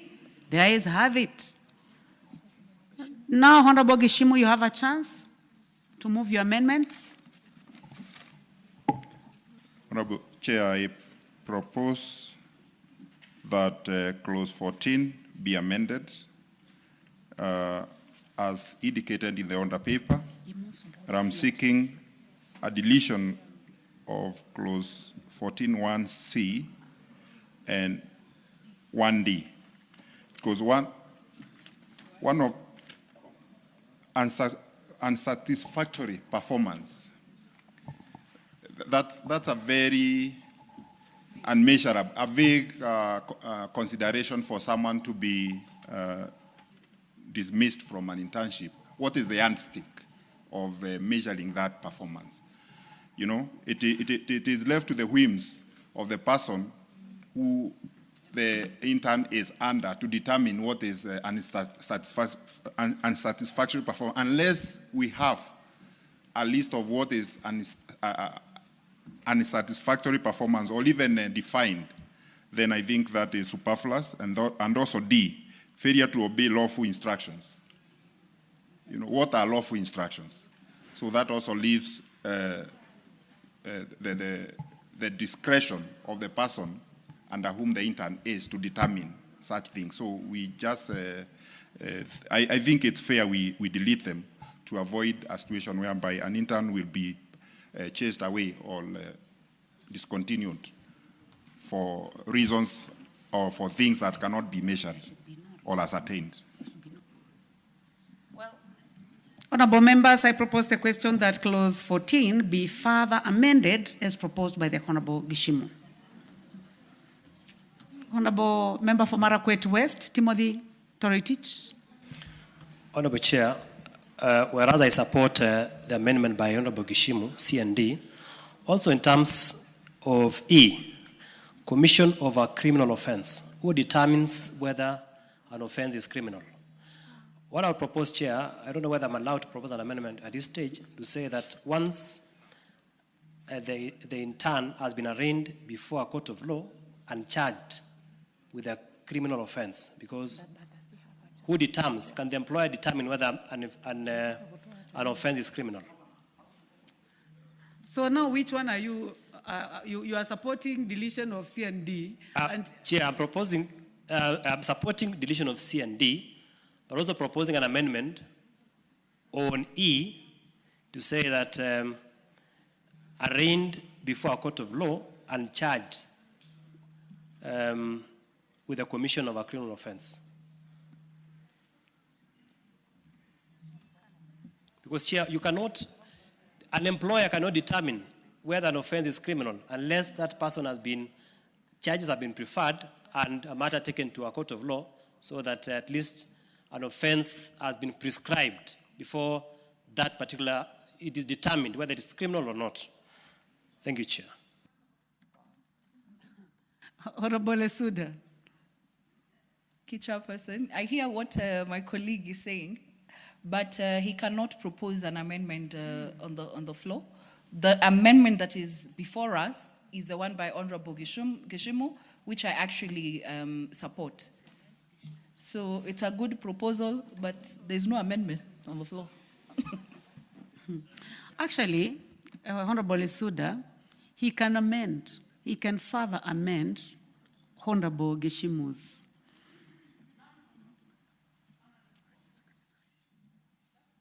I'm well guided, but I thought this is a totally different amendment because it's not just, Gishimu is talking of deletion of B and C, so can we deal with that?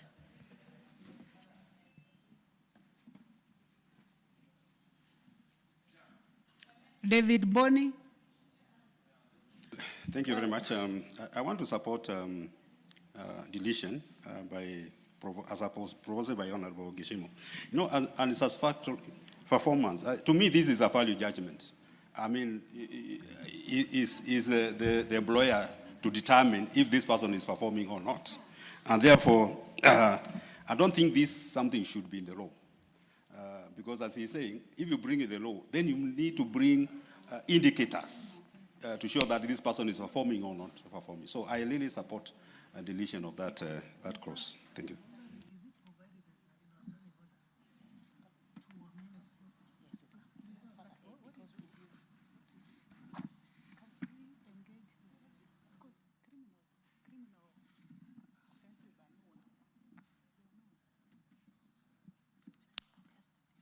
members, criminal offenses are known, eh?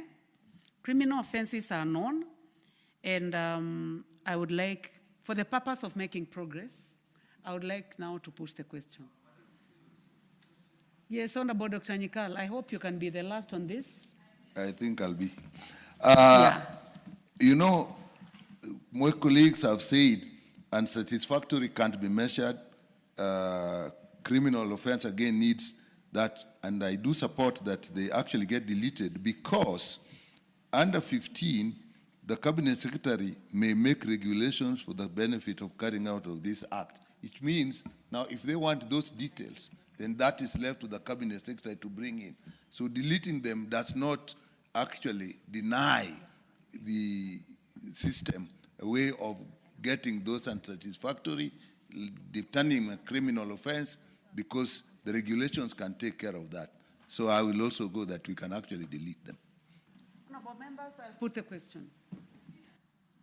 Honorable members, I put the question that clause 14. Oh, before I put the question, the Honorable Jematia. The Honorable Jematia. I want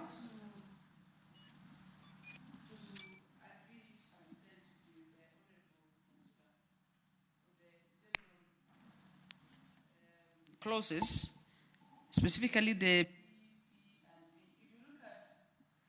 intention of the mover, it was very positive, considering that this is going to be new people, someone coming to a place of work.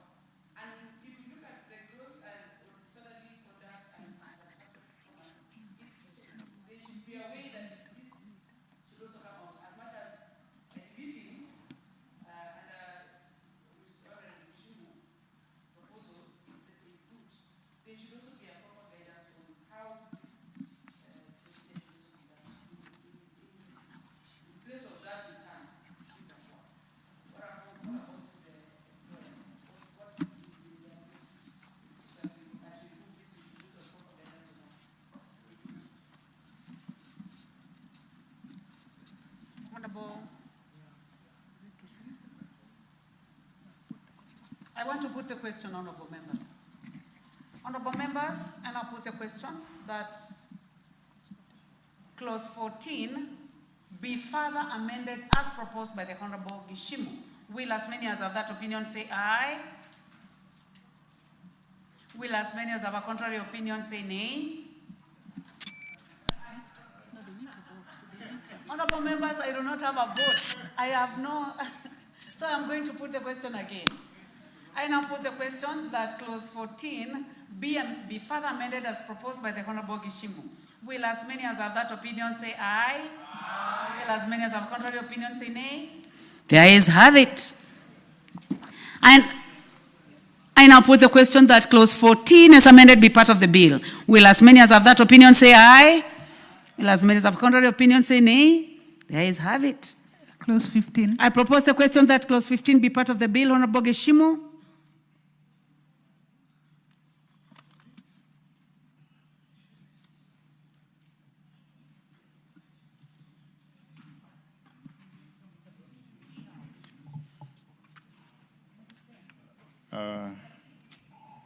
Chair,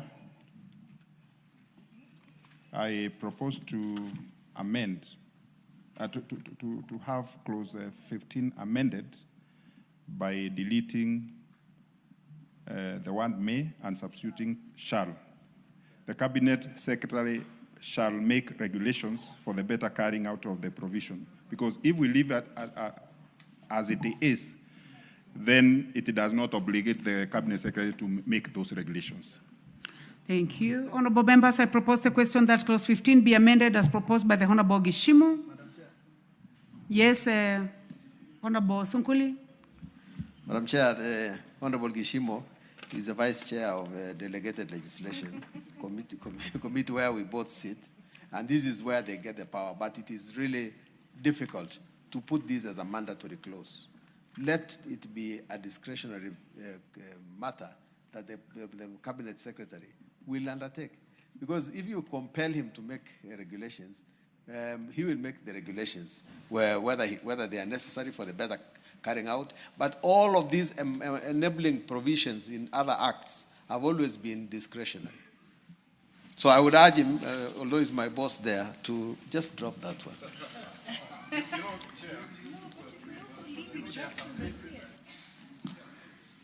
You would like to explain? Yeah, take a minute, please. You know, Chair, we, and honorable members, Honorable Sunkuli, there are areas that we have said we have left for the CS to make regulations for the purposes of either stipends and other benefits. So if we leave it discretionally, we are not saying that the CS must make within a certain period of time, but that obligates the CS at some point to do what is required in law. Otherwise, we'll have some sections of the law unoperational if we do not obligate the CS. So, honorable members, I'll go ahead and put the question. I now put the question that clause 15 be amended as proposed by the Honorable Gishimu. Will as many as have that opinion say aye? Aye. Will as many as have a contrary opinion say nay? The ayes have it. We have a further amendment by the chairperson, the Honorable Ken Chonga, from the Committee on Labor. Yeah, Madam Speaker, as laid on the order paper, I propose the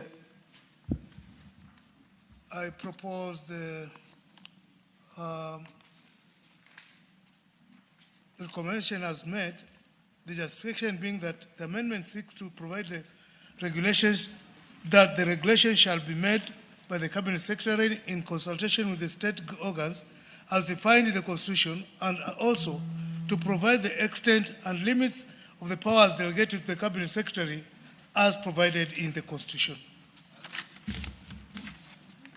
I propose first, before. Thank you. Honorable members, I propose the question that clause 15 be further amended as proposed by the chairperson, Departmental Committee on Labor. Honorable Sunkuli?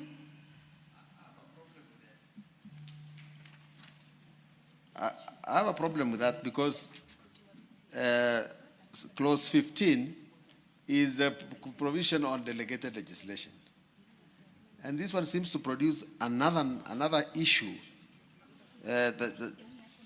Is it the one that says in recruiting the candidates for employment, a public service institution shall consider a candidate's previous internship? That's a new one. It's a new clause. Which new new subclause.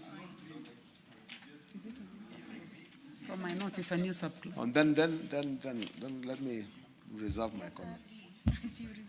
I heard the voice of the Deputy Speaker. I heard the voice of the Honorable Boss Gladys. Okay. So, honorable members, I now Timothy. Honorable Timothy Toretich, member for Marakwet West. Chair, I have an issue with that proposed amendment, further proposed amendment. Honorable Chair, the Committee on Delegated Legislation is a committee charged with looking at statutory instruments in this House. Honorable Chair, it is the committee to determine whether that particular instrument is compliant with the Constitution, determines the upper limits, and what is provided for under that particular instrument. So, Honorable Chair, the way the document is drafted is enough. It doesn't need the minister to determine the limits of that particular law. I think the way it is drafted is okay, and I oppose that particular further amendment. Well, honorable members, I now go ahead and put the question. I now put the question. Okay. Honorable Sunkuli. I would really urge that we don't pass this amendment, because and I want to be on record on it. Because how can you put a law that says that the Cabinet Secretary shall make these regulations in consultation with the relevant state organs? Who are the relevant state organs? Who are you requiring the Cabinet Secretary to consult? I think let's pass laws which we can actually implement. There is no relevant. Give the power to the Cabinet Secretary, or say they should consult the DG or somebody. But relevant. Yes, what is out of order, Honorable Lesuda? Not really out of order, but I wanted to to say that, especially the fact that there is A, B, C, and all this just sounds like, consultations. It can really impede how fast these things can move. And someone can actually go to court and say, but I was not consulted. So I think if we just leave it as it is, it will also make the law be implemented faster. Chairman? Because who are the relevant authorities? Thank you very much. Honorable members, can I give you a chance to make a decision on this? Or I give you a chance?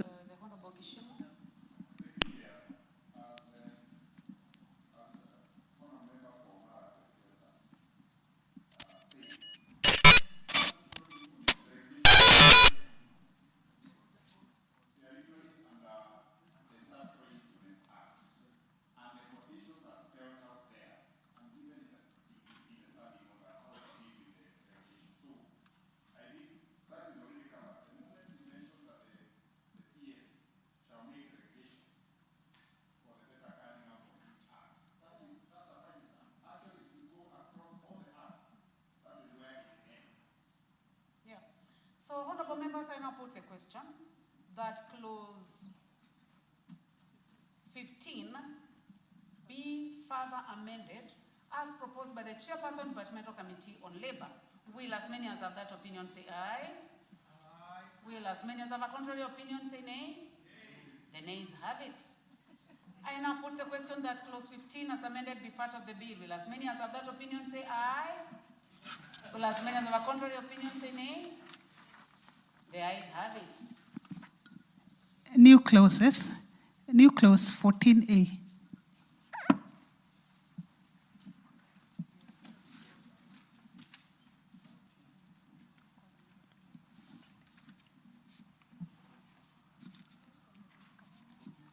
Yeah, I call upon the mover,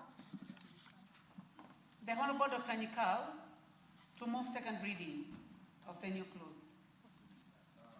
14A.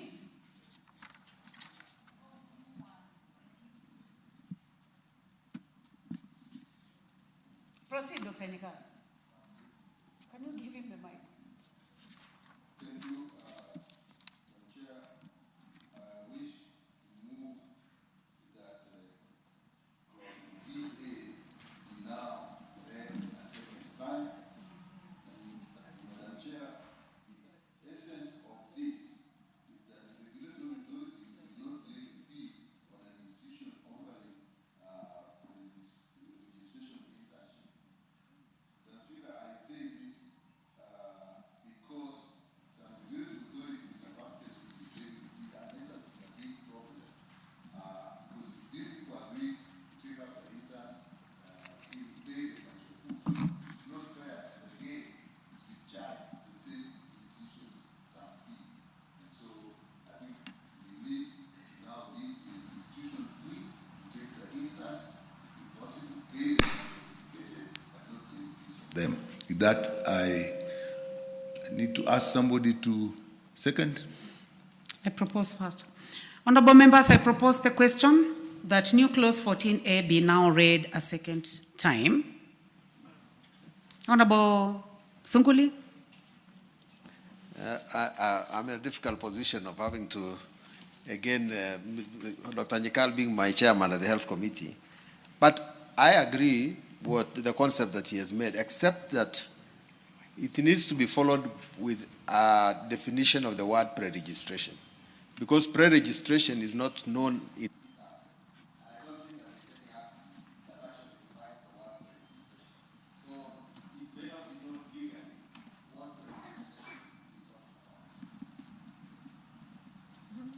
Honorable David Mboni. Honorable members, those who are interested, please go to the intervention button.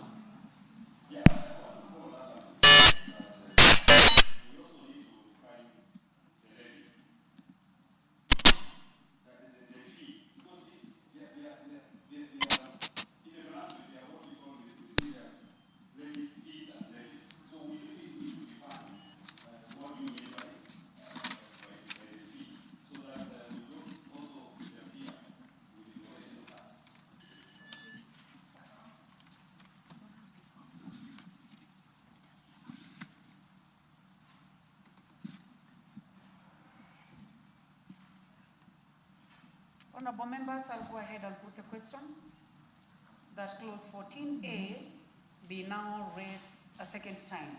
Will as many as have that opinion say aye? Will as many as have a contrary opinion say nay? I want to put the question again. I put the question that new clause 14A be now read a second time. Before I put the question, Chairman, proceed.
The lawyers can tell us whether there is a difference between levy and charge a fee. Can I give a chance to you, Honorable Gishimu?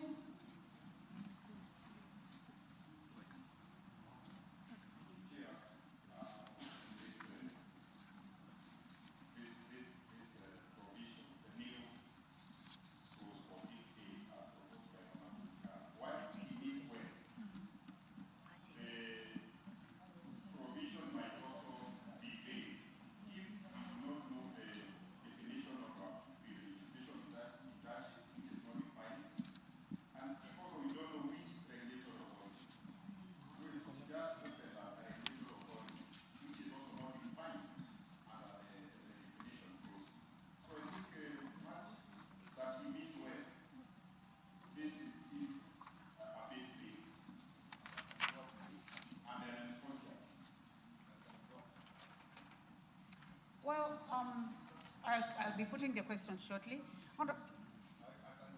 You are dropping it? Okay, thank you, Honorable Dr. Nikal, for dropping. Honorable members, before we proceed, I would like to recognize our guests. Seated in the public gallery this afternoon, a delegation of chiefs from Bura constituency, Tana River County. You are welcome to the National Assembly to observe proceedings of the House.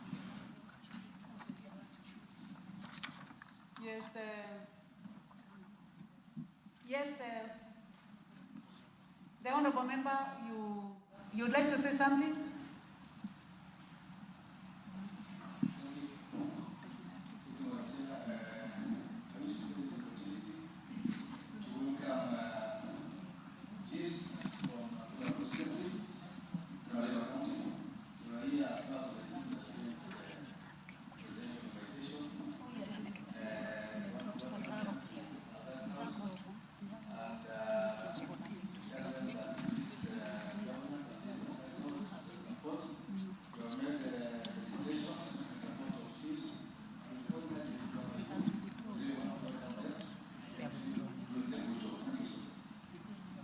Thank you very much, Member for Bura.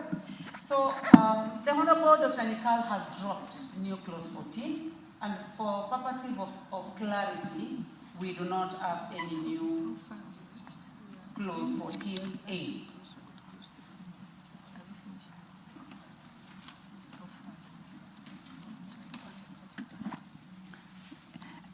New clause 15A. The Honorable Lesuda.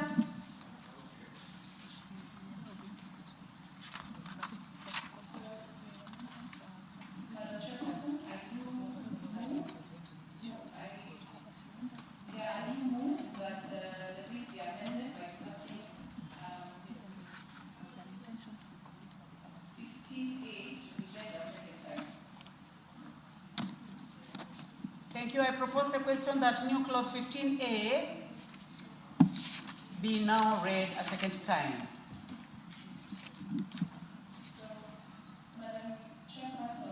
the whole essence of including this new clause is to ensure that, according to Article 232, 1G of the Constitution, it emphasizes merit, fair competition, and investigation.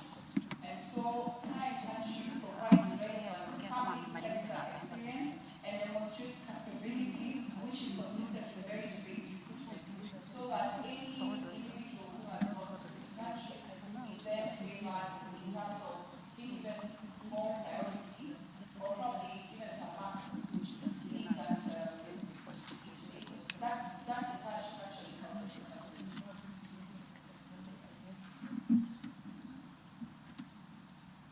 The Honorable John Fokaiti.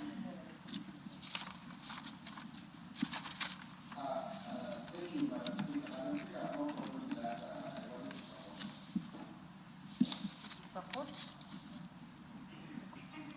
I'm now going ahead to put the question. I now put the question that clause 15A be now read a second time. Will as many as have that opinion say aye? Will as many as have a contrary opinion say nay? The ayes have it.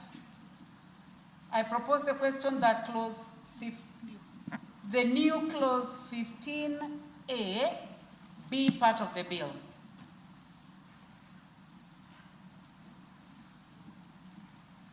I do not see any interest in this, so I go ahead and put the question that new clause 15A be part of the bill. Will as many as have that opinion say aye? Will as many as have a contrary opinion say nay? The ayes have it. Clause 2. I propose the question that clause 2 be part of the bill. We have several amendments, honorable members. We start by the one by the Chairman, Departmental Committee on Labor. Thank you, Madam Speaker. Honorable member, you may take your seat, Chairman. I'm going to start with the one by the Honorable Lesuda. It's the mover of this motion. And for you, Honorable Lesuda, you are only concentrating on Part A.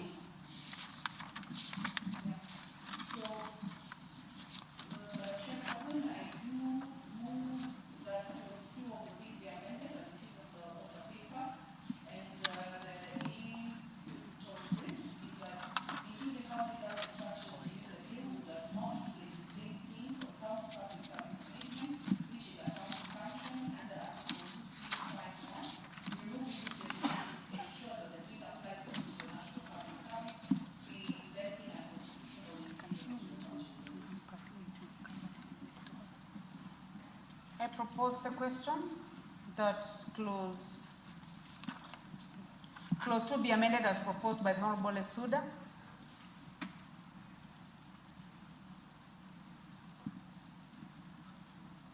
Is Bonnie your interest in this?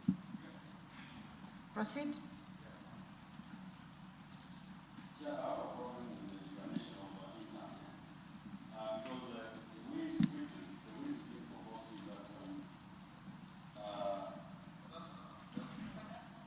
That's a different one. So I now put the question that clause 2 be amended as proposed by the Honorable Lesuda. Will as many as have that opinion say aye? Will as many as have a contrary opinion say nay? The ayes have it. So you moved Part A and you also have Part C.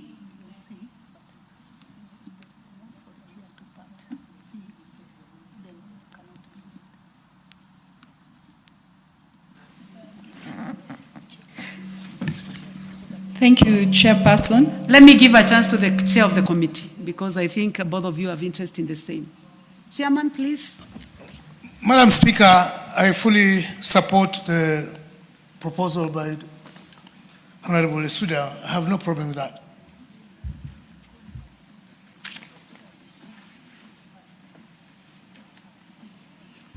Implying therefore C will stand dropped. Honorable members, for record, since we have carried, since clause 2 part A is carried, now clause 2 part C falls by the chairman of the committee. So you may proceed, Honorable Lesuda, again. You have another amendment in part B and C. Yes.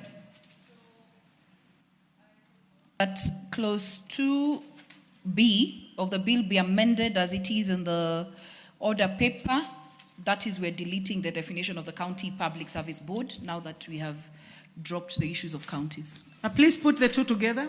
And it's neater that way. Yes. And in clause C, in the definition of public service, so by deleting the words and include both the national and county governments? No.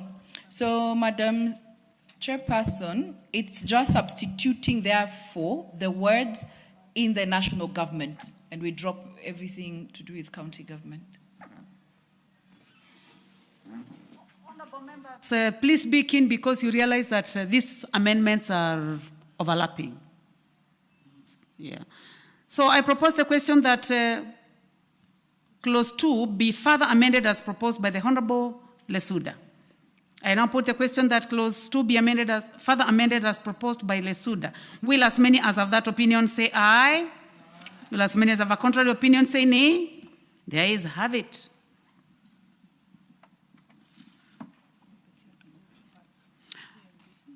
Chairman, you have amendments on part C and E.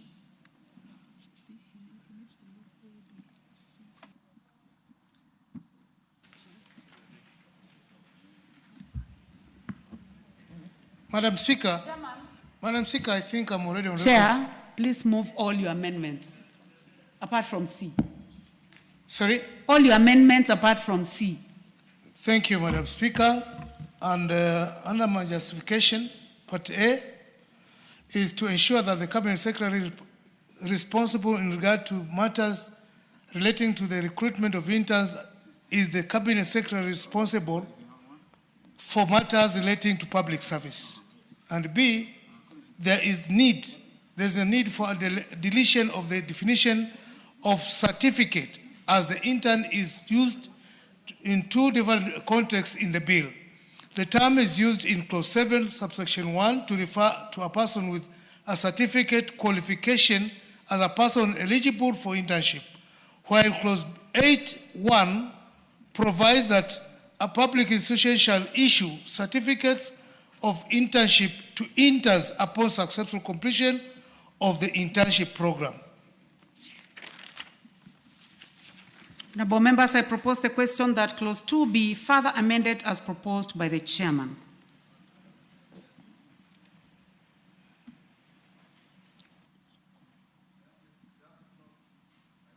You don't have a card. Yes, Honorable Sunkuli.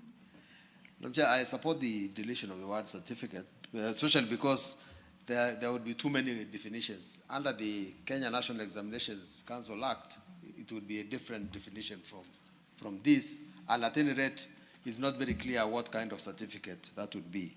But if the chairman has moved all the amendments, and I have an amendment of mine that is similar to his, if I could just use this opportunity to further amend his so that I don't have to move mine. Is that acceptable?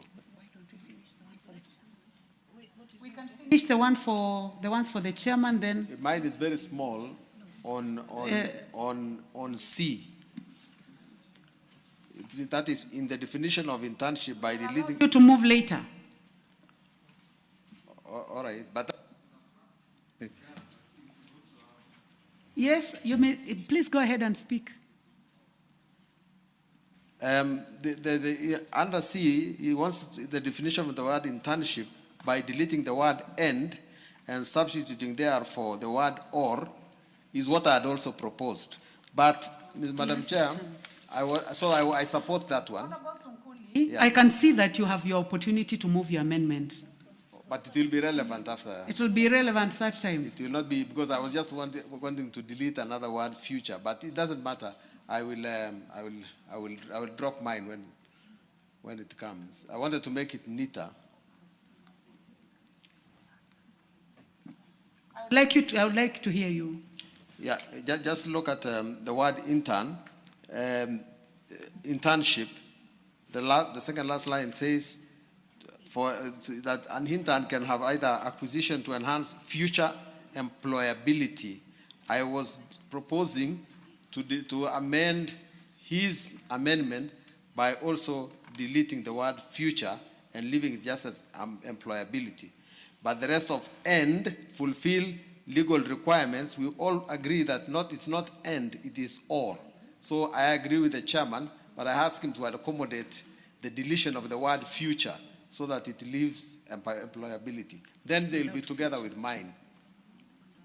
You can then amend the amendment by the Honorable Chairman. Yeah, that's right. Or to that extent, just by deleting the word future from the original one, not from his. I now propose the question that clause 2, the amendment by the Honorable Chairman of Labour Committee be further amended as proposed by the Honorable Sunkuli. Will as many as have that opinion say aye? Will as many as have a contrary opinion say nay? The ayes have it. Honorable, I now propose the question that clause 2 be amended as proposed by the Honorable Chairman, the Honorable Ken Chonga. Will as many as have that opinion say aye? As many as a contrary opinion say nay? The ayes have it.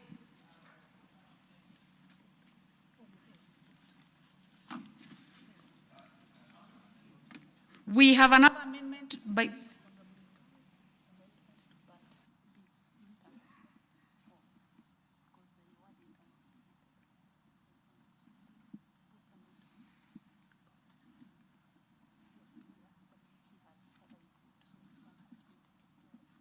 Okay, so the amendment by the Honorable Dr. Nyikal falls because the word intern was deleted. Honorable Sunkuli's is included because he further amended the amendment by the chairman of Labour Committee. Yes, you may go to your mic, please. I did get the opportunity to actually bring the intention, my intention of intern means what I intended to bring is to the word training.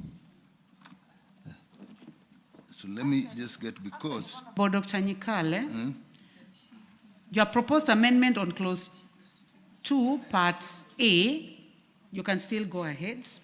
The one which fell is a partial one. So the definition of full-time basis, you can still go ahead and amend. So you have your opportunity to do so.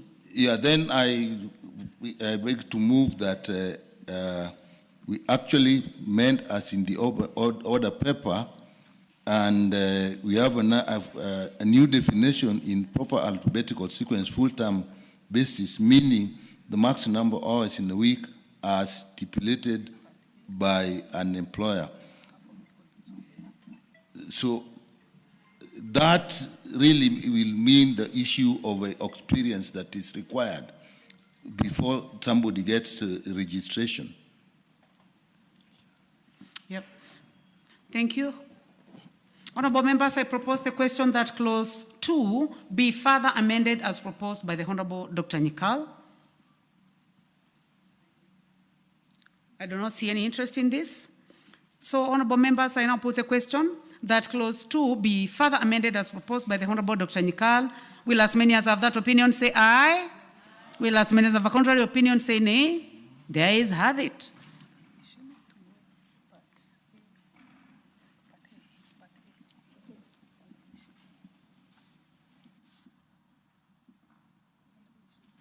Honorable Kishimu, it's a Honorable Sunkuli. The Honorable Sunkuli, it's already taken care, right? It's done. Thank you very much.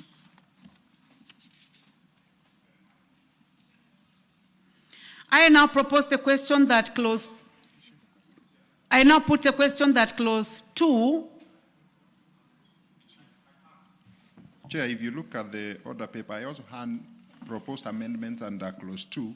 However, they've already been accommodated by what has been proposed by the chair of the committee, Honorable Chonga, and also the second part on the county executive member has also been accommodated by the amendment which has been carried and had been proposed by the mover, Honorable Lesunda. Yeah, we noted that the two fell. Yes. Because they were already taken care. Okay. So, honorable members, I now put the question that clause 2, as amended, clause 2 be amended as proposed. Will as many as have that opinion say aye?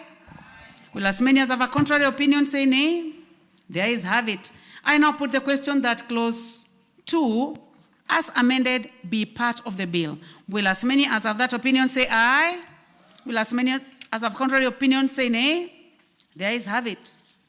Long title. I propose the question that the long title be the title of the bill. I now put the question that the long title be the title of the bill. Will as many as have that opinion say aye? Will as many as have a contrary opinion say nay? The ayes have it. Clause 1.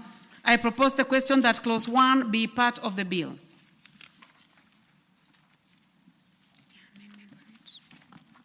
I now put the question that clause 1 be part of the bill. Will as many as have that opinion say aye? Will as many as have a contrary opinion say nay? The ayes have it.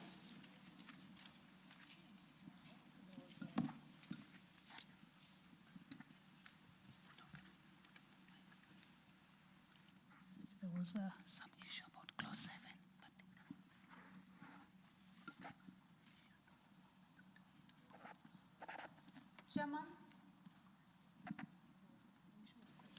Chair, there was an issue on clause 7, and I would like you to make your comment on whether there is any need to recommit clause 7 or we are done.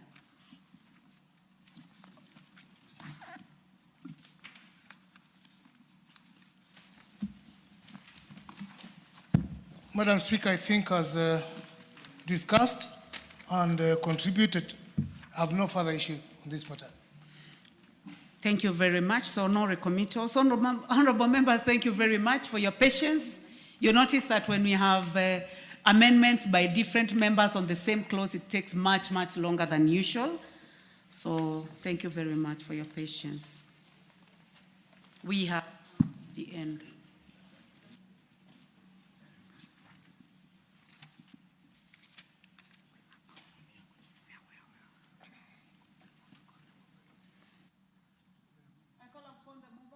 Report.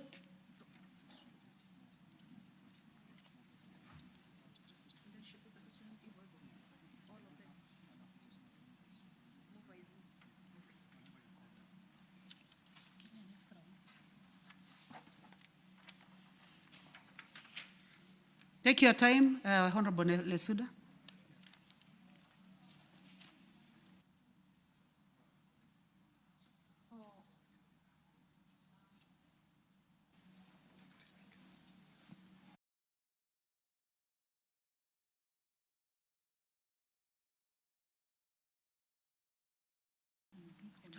Honorable Chairperson, I beg to move that the committee do report to the House its consideration of the Public Service Internship Bill, National Assembly Bill number 63 of 22, and its approval thereof without amendment. Honorable members, I put the question that the committee do report to the House its consideration of the Public Service Internship Bill, National Assembly Bill number 63 of 2022, and its approval thereof with amendments. Honorable members, Madam Speaker,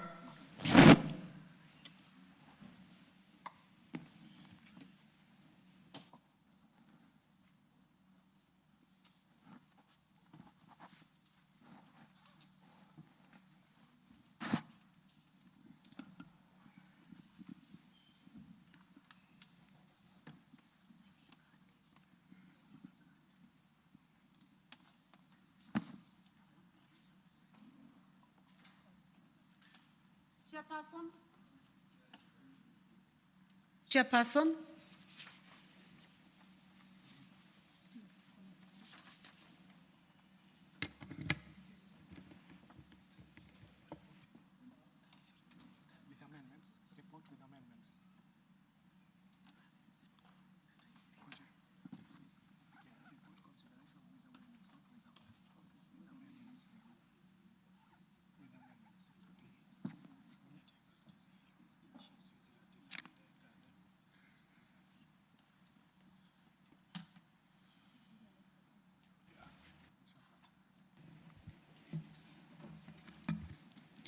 Honorable Speaker, I beg to report that the Committee of the Whole House has considered the Public Service Internship Bill, National Assembly Bill number 63 of 2022, and approved the same with amendments.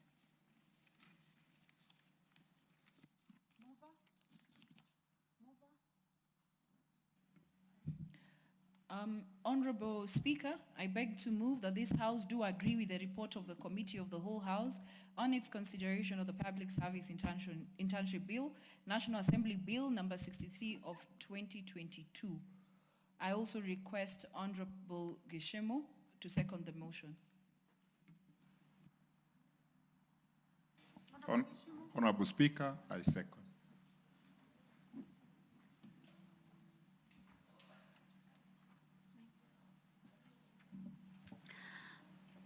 Honorable members, I propose the question that this House do agree with the report of the whole House on its consideration of the Public Service Internship Bill, National Assembly Bill number 63 of 2022. I put the question. I now put the question that this House do agree with the report of the Committee of the Whole House on its consideration of the Public Service Internship Bill, National Assembly Bill number 63 of 2022. Will as many as have that opinion say aye? Aye. Will as many as have a contrary opinion say nay? The ayes have it. Mover to move third reading. Honorable Lesuda. Honorable Speaker, I beg to move that the Public Service Internship Bill, National Assembly Bill number 63 of 2022, be now read a third time. I also request Honorable Nyikal to second. Honorable Dr. Nyikal. I second.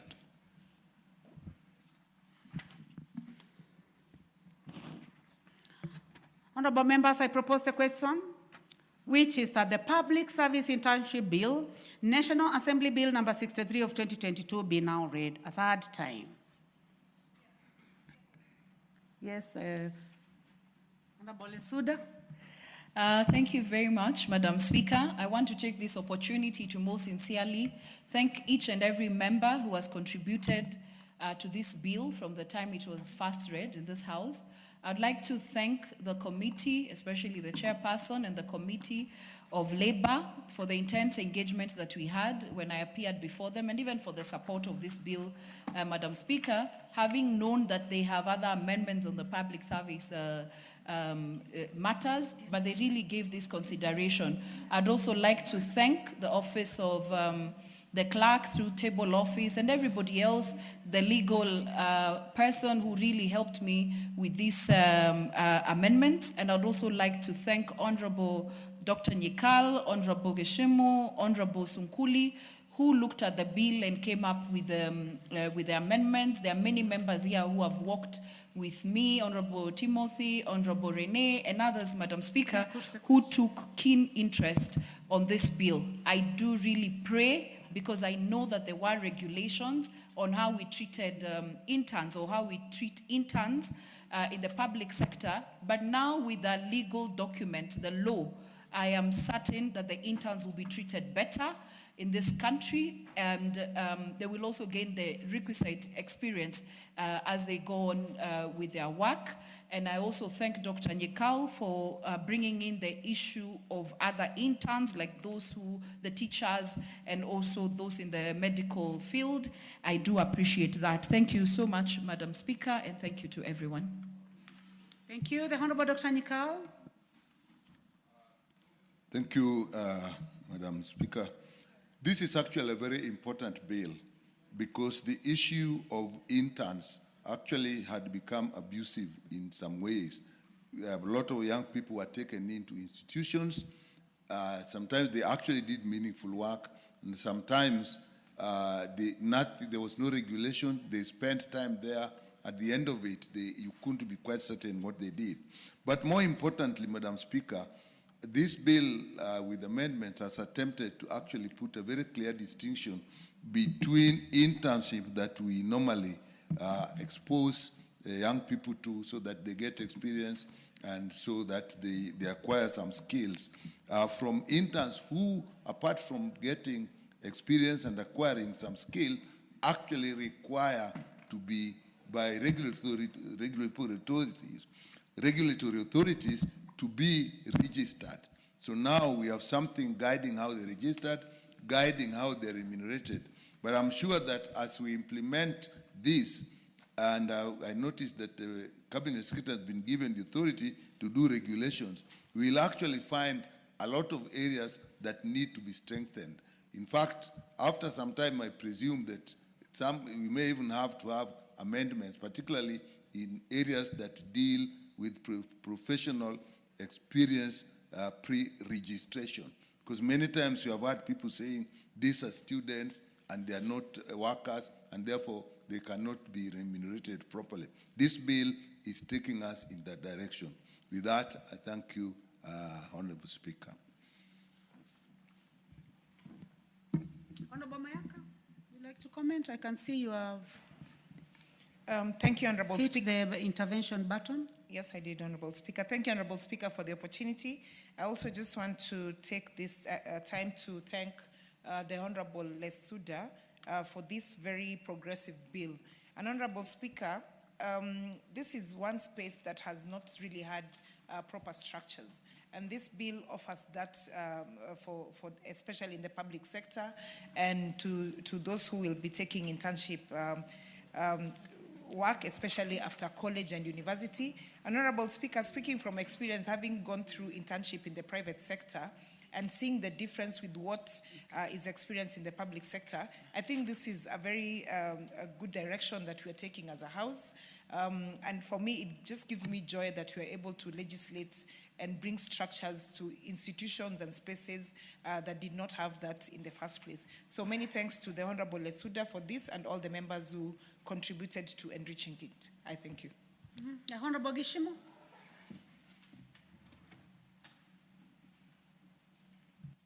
Thank you, Honorable Speaker. I'm also happy for the youth of this nation, millions of the youth whose now internship now has a legal framework. Previously, it was just loosely handled, but with the leadership and of Honorable Lesunda, this House has really considered the youth of this nation, and I hope that this law will be assented into an act of parliament very soon, so that thereafter we can follow up with the relevant CS for the purposes of regulations that will enable or actually make some of the clauses actually actualize them and operationalize them. So, Honorable Speaker, happy for Honorable Lesunda, the House at large, and all the members who took interest in this bill for the benefit of the millions of youth in this country. Thank you, Honorable Speaker. The Honorable Ken Chonga, Chairman Labour. Thank you, Madam Speaker. Going by the various amendments that have been made to this bill, we are seeing a light where even the interns are guided. Because initially, there was no proper structure of how things are being handled. And to a greater extent, it was even encouraging abuse in terms of the timelines, of the working conditions among the interns. So I really take this opportunity as well to congratulate my sister, Honorable Lesuda, having keenly looked into it so that it can shed light that all the government organs that are engaging interns can be guided by the policy as has been laid today. Thank you, Madam Speaker, and congratulations to Madam Lesuda. Thank you. Honorable members, I now put a question that the Public Service Internship Bill, National Assembly Bill number 63 of 2022, be now read a third time. Will as many as have that opinion say aye? Will as many as have a contrary opinion say nay? The ayes have it. A bill for an act of parliament to make provision for internship of college and university graduates in the public sector, to provide for hands-on training and acquisition of skills by graduates and for connected purposes. Order number 9, the Environmental Professionals Institute of Kenya Bill, National Assembly Bill number 36 of 2024. Resumption of debate. Thank you. For this order, the Honorable George Gachagua. You had finished moving? Okay. Do you have a seconder? Yes, Madam Speaker. Okay. I beg Honorable Timothy to second it. Honorable Timothy. Toroitich, yeah. Timothy Toroitich, please go ahead and second this bill. Thank you, Honorable Speaker. Honorable Speaker, I rise to second this bill. From the onset, Honorable Speaker, I wish to thank the Honorable Member, Honorable Gachagua, for such a progressive bill that he has brought to this Parliament. Honorable Speaker, this bill seeks to provide a comprehensive legal framework to establish the Environmental Professionals Institute of Kenya. Honorable Speaker, this of course will in turn promote professionalism within the environmental profession within this country. Honorable Speaker, for any progressive body in this country, there must be a proper framework guiding it. Honorable Speaker, we have several professional bodies in this country. We have the Kenya Medical Practitioners and Dentist Board Council. We have the Institute of Human Resource Management. Honorable Speaker, we have the Nursing Council in this country.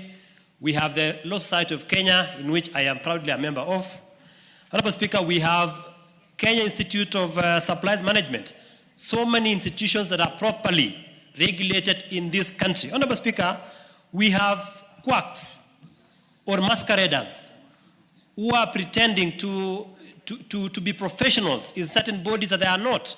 Honorable Speaker, and therefore I think the Honorable George Gachagua has given life to matters to do with the environment in this country. Honorable Speaker, many people outside there are pretending, are running kiosks, pretending to give expertise in matters to do with environment. Honorable Speaker, I have run through this particular piece of legislation, and it provides clearly on what should happen in case there is an issue of negligence or malpractice insofar as environmental matters are concerned. Honorable Speaker, I just wish to run through it in a few minutes. Honorable Speaker, under Clause 4 of the bill, dealing with functions of the Institute. Honorable Speaker, it provides that this Institute shall register, regulate, and exercise general supervision and control over professional development and practice of environmental professionals in Kenya. Honorable Speaker, it registers those professionals. Number 2, it promotes research. Honorable Speaker, we are in an era where we are fighting climate change, and therefore we need research to be conducted. Honorable Speaker, the other day I was seeing Naivasha. Naivasha, Honorable Speaker, is about to be swallowed by the Lake Naivasha. Most hotels there have been swallowed, and therefore we need expertise. We need to promote research in matters environment in this country, so that we want to know reasons as to why River Lake Naivasha is rising, water levels in Baringo, in Bogoria are rising. So if we have this particular body, we will be able to invest more money in research. And Honorable Speaker, it will of course aid in matters to do with environment protection. Honorable Speaker, NEMA sometimes has been adding alone. So we need a body that will work closely with NEMA so that they regulate those particular individuals. Honorable Speaker, as I sum up, there is a very important chapter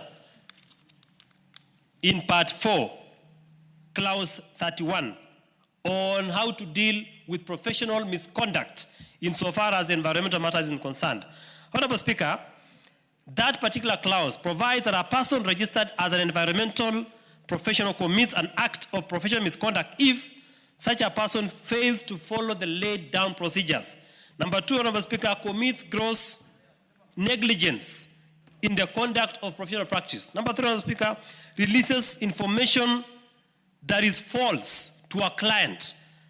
Of course, the other one is performs an assignment which is beyond the scope of his professional competency. Honorable Speaker, what are the consequences? The law provides that a person who has committed such an offense, 1, is served with a letter of admonishment. Number 2,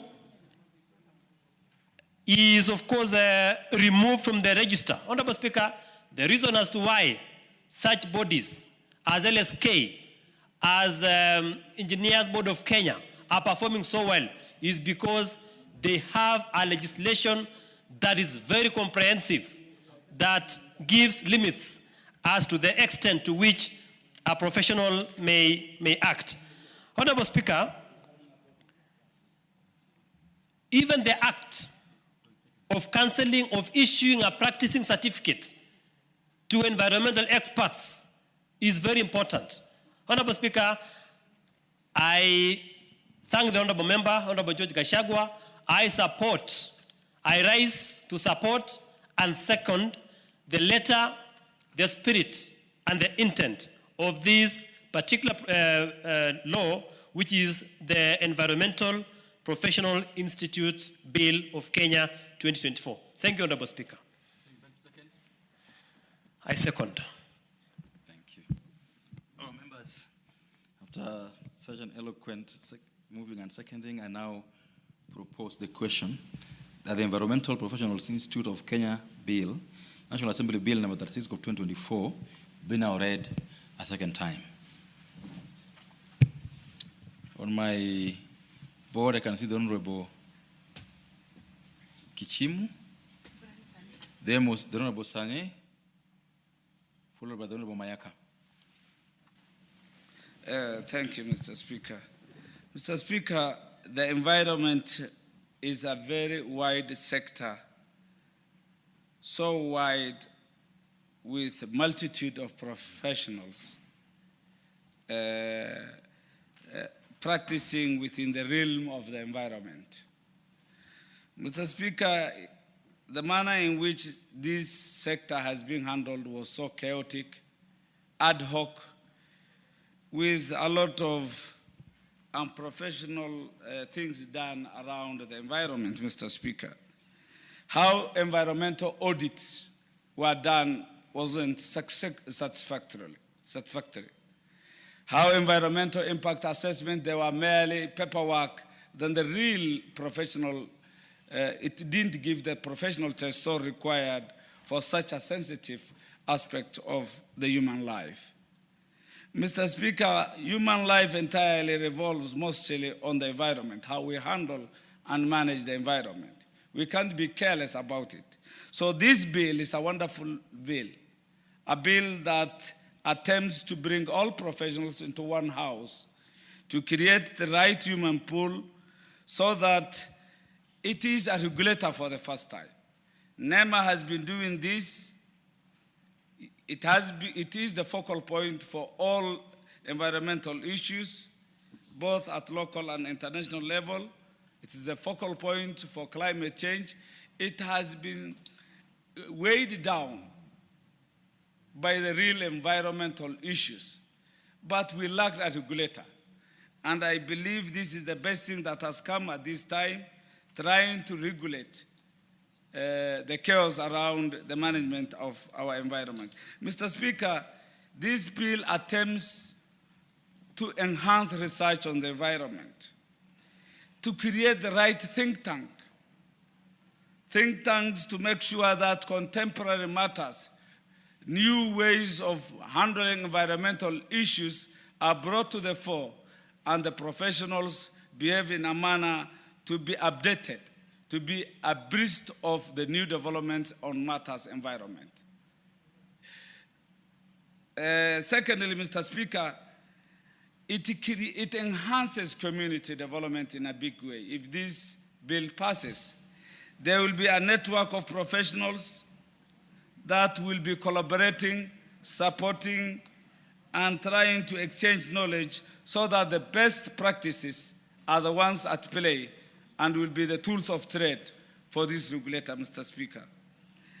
This body, once passed, shall be a global hub, one that can be engaged for resources, training locally, and driving the requisite change on matters environment and address properly the most complex aspect that the common person, the common Wananchi cannot understand. Climate change is so complex.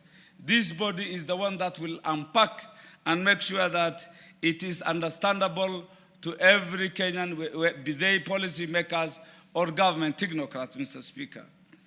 Mr. Speaker, this is the body that will be the steward for policy development, advise the government, the institutions, so that we can be able to come with the right policies towards managing, preserving, and conserving our environment for sustainable use, Mr. Speaker. On professional development, this is the institute that will be coming with the right packages, just like all other professions, to come up with the new skills, to give them the tools of trade that are developing so that there is no knowledge and skill gap at any one time. So they will be able to update the knowledge base and make sure that professionals in the environment sector are updated and are given the certification so required to make sure that they are at par with the knowledge levels of the times, Mr. Speaker.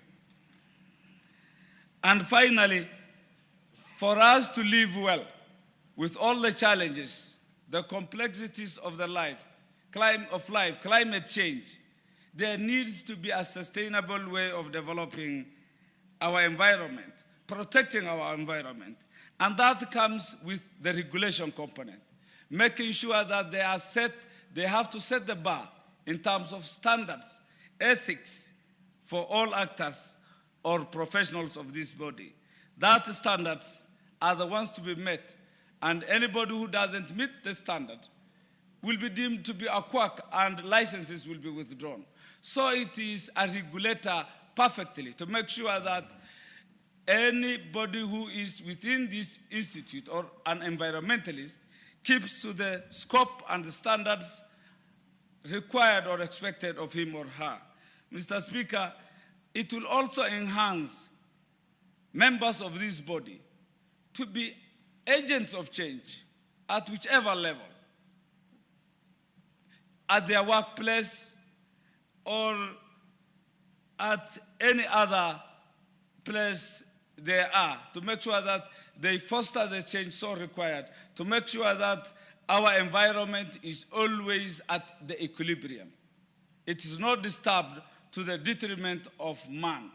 If we don't take care of our environment, the only habitat for man and to live well and safely is planet Earth. Nature is always vindictive. If we distort the balance, all the disasters shall come in full force and en masse.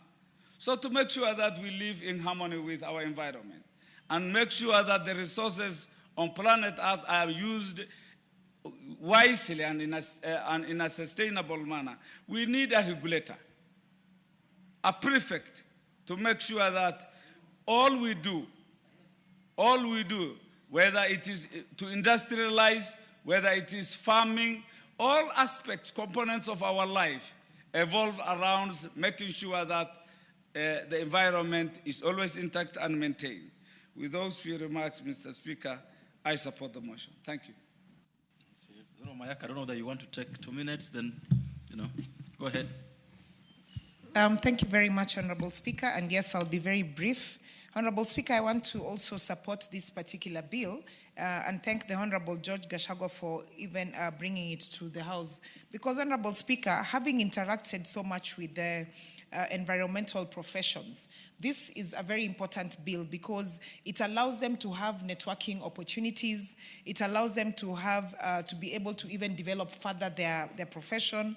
It allows them to even have certification and shape policy as well.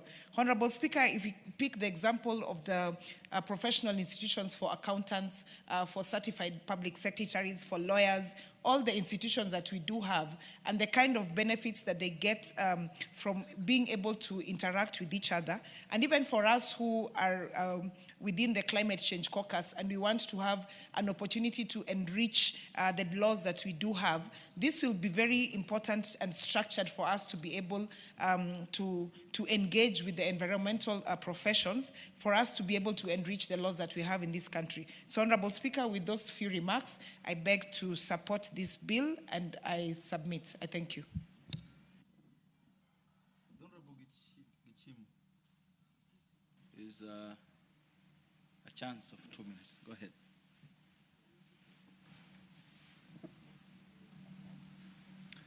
Honorable Speaker, I also rise to support this bill by Honorable Gashagwa, George Gashagwa, member for Ndaragwa. Honorable Speaker, just like many other professions, the legal profession, the engineers, the surveyors, they usually have bodies. They are recognized by acts of parliament. And this now is a chance for professionals in the environment also to have their law, to bind them together for purposes of registration and guiding their operations. Honorable Speaker, this bill will go a long way in weeding out busybodies and quacks in the environment sector. Because right now, as Kenyans, we don't know exactly who are the registered professionals in the environmental sector. And this bill now will give some order in terms of registration so that we can, once this bill comes into force, into law, then we'll be able to have or to access the database of the professionals who can guide Kenyans in terms of on matters environment. For a long time, matters of environment have only been left to the regulator, that is the National Environment and Management Authority. But if you follow up with them, probably they also don't have the registered professionals. And this bill now comes in handy to address that lacuna that has been existing for a long time. Honorable Speaker, in the legal profession, we also have continuous legal education programs that usually happen. This bill will also provide an opportunity for environmental professions to have engagement, to have continuous training so that they can be able to bring their hands together and deal with the matters of environment. And all of us around us is the environment. We are facing challenges even in matters of climate change. And when these professionals are organized, they are known, probably within those fora, they can be able to come up with ideas and come up with way forward on how to deal with the matters that are also affecting us in the environment, including the matters of the climate change. So, Honorable Speaker, without belabeling the points that have already been canvassed by the mover, the seconder, and other members, I wholly support this bill being a very progressive bill to address the issues of professionals in the environmental sector. Thank you, Honorable Speaker. I support. Thank you. Our members, debate on this bill will continue the next time it's in the paper. And the time now being 1 or 2 p.m., this House stands adjourned until today afternoon, Wednesday, the 3rd December at 2:30 p.m.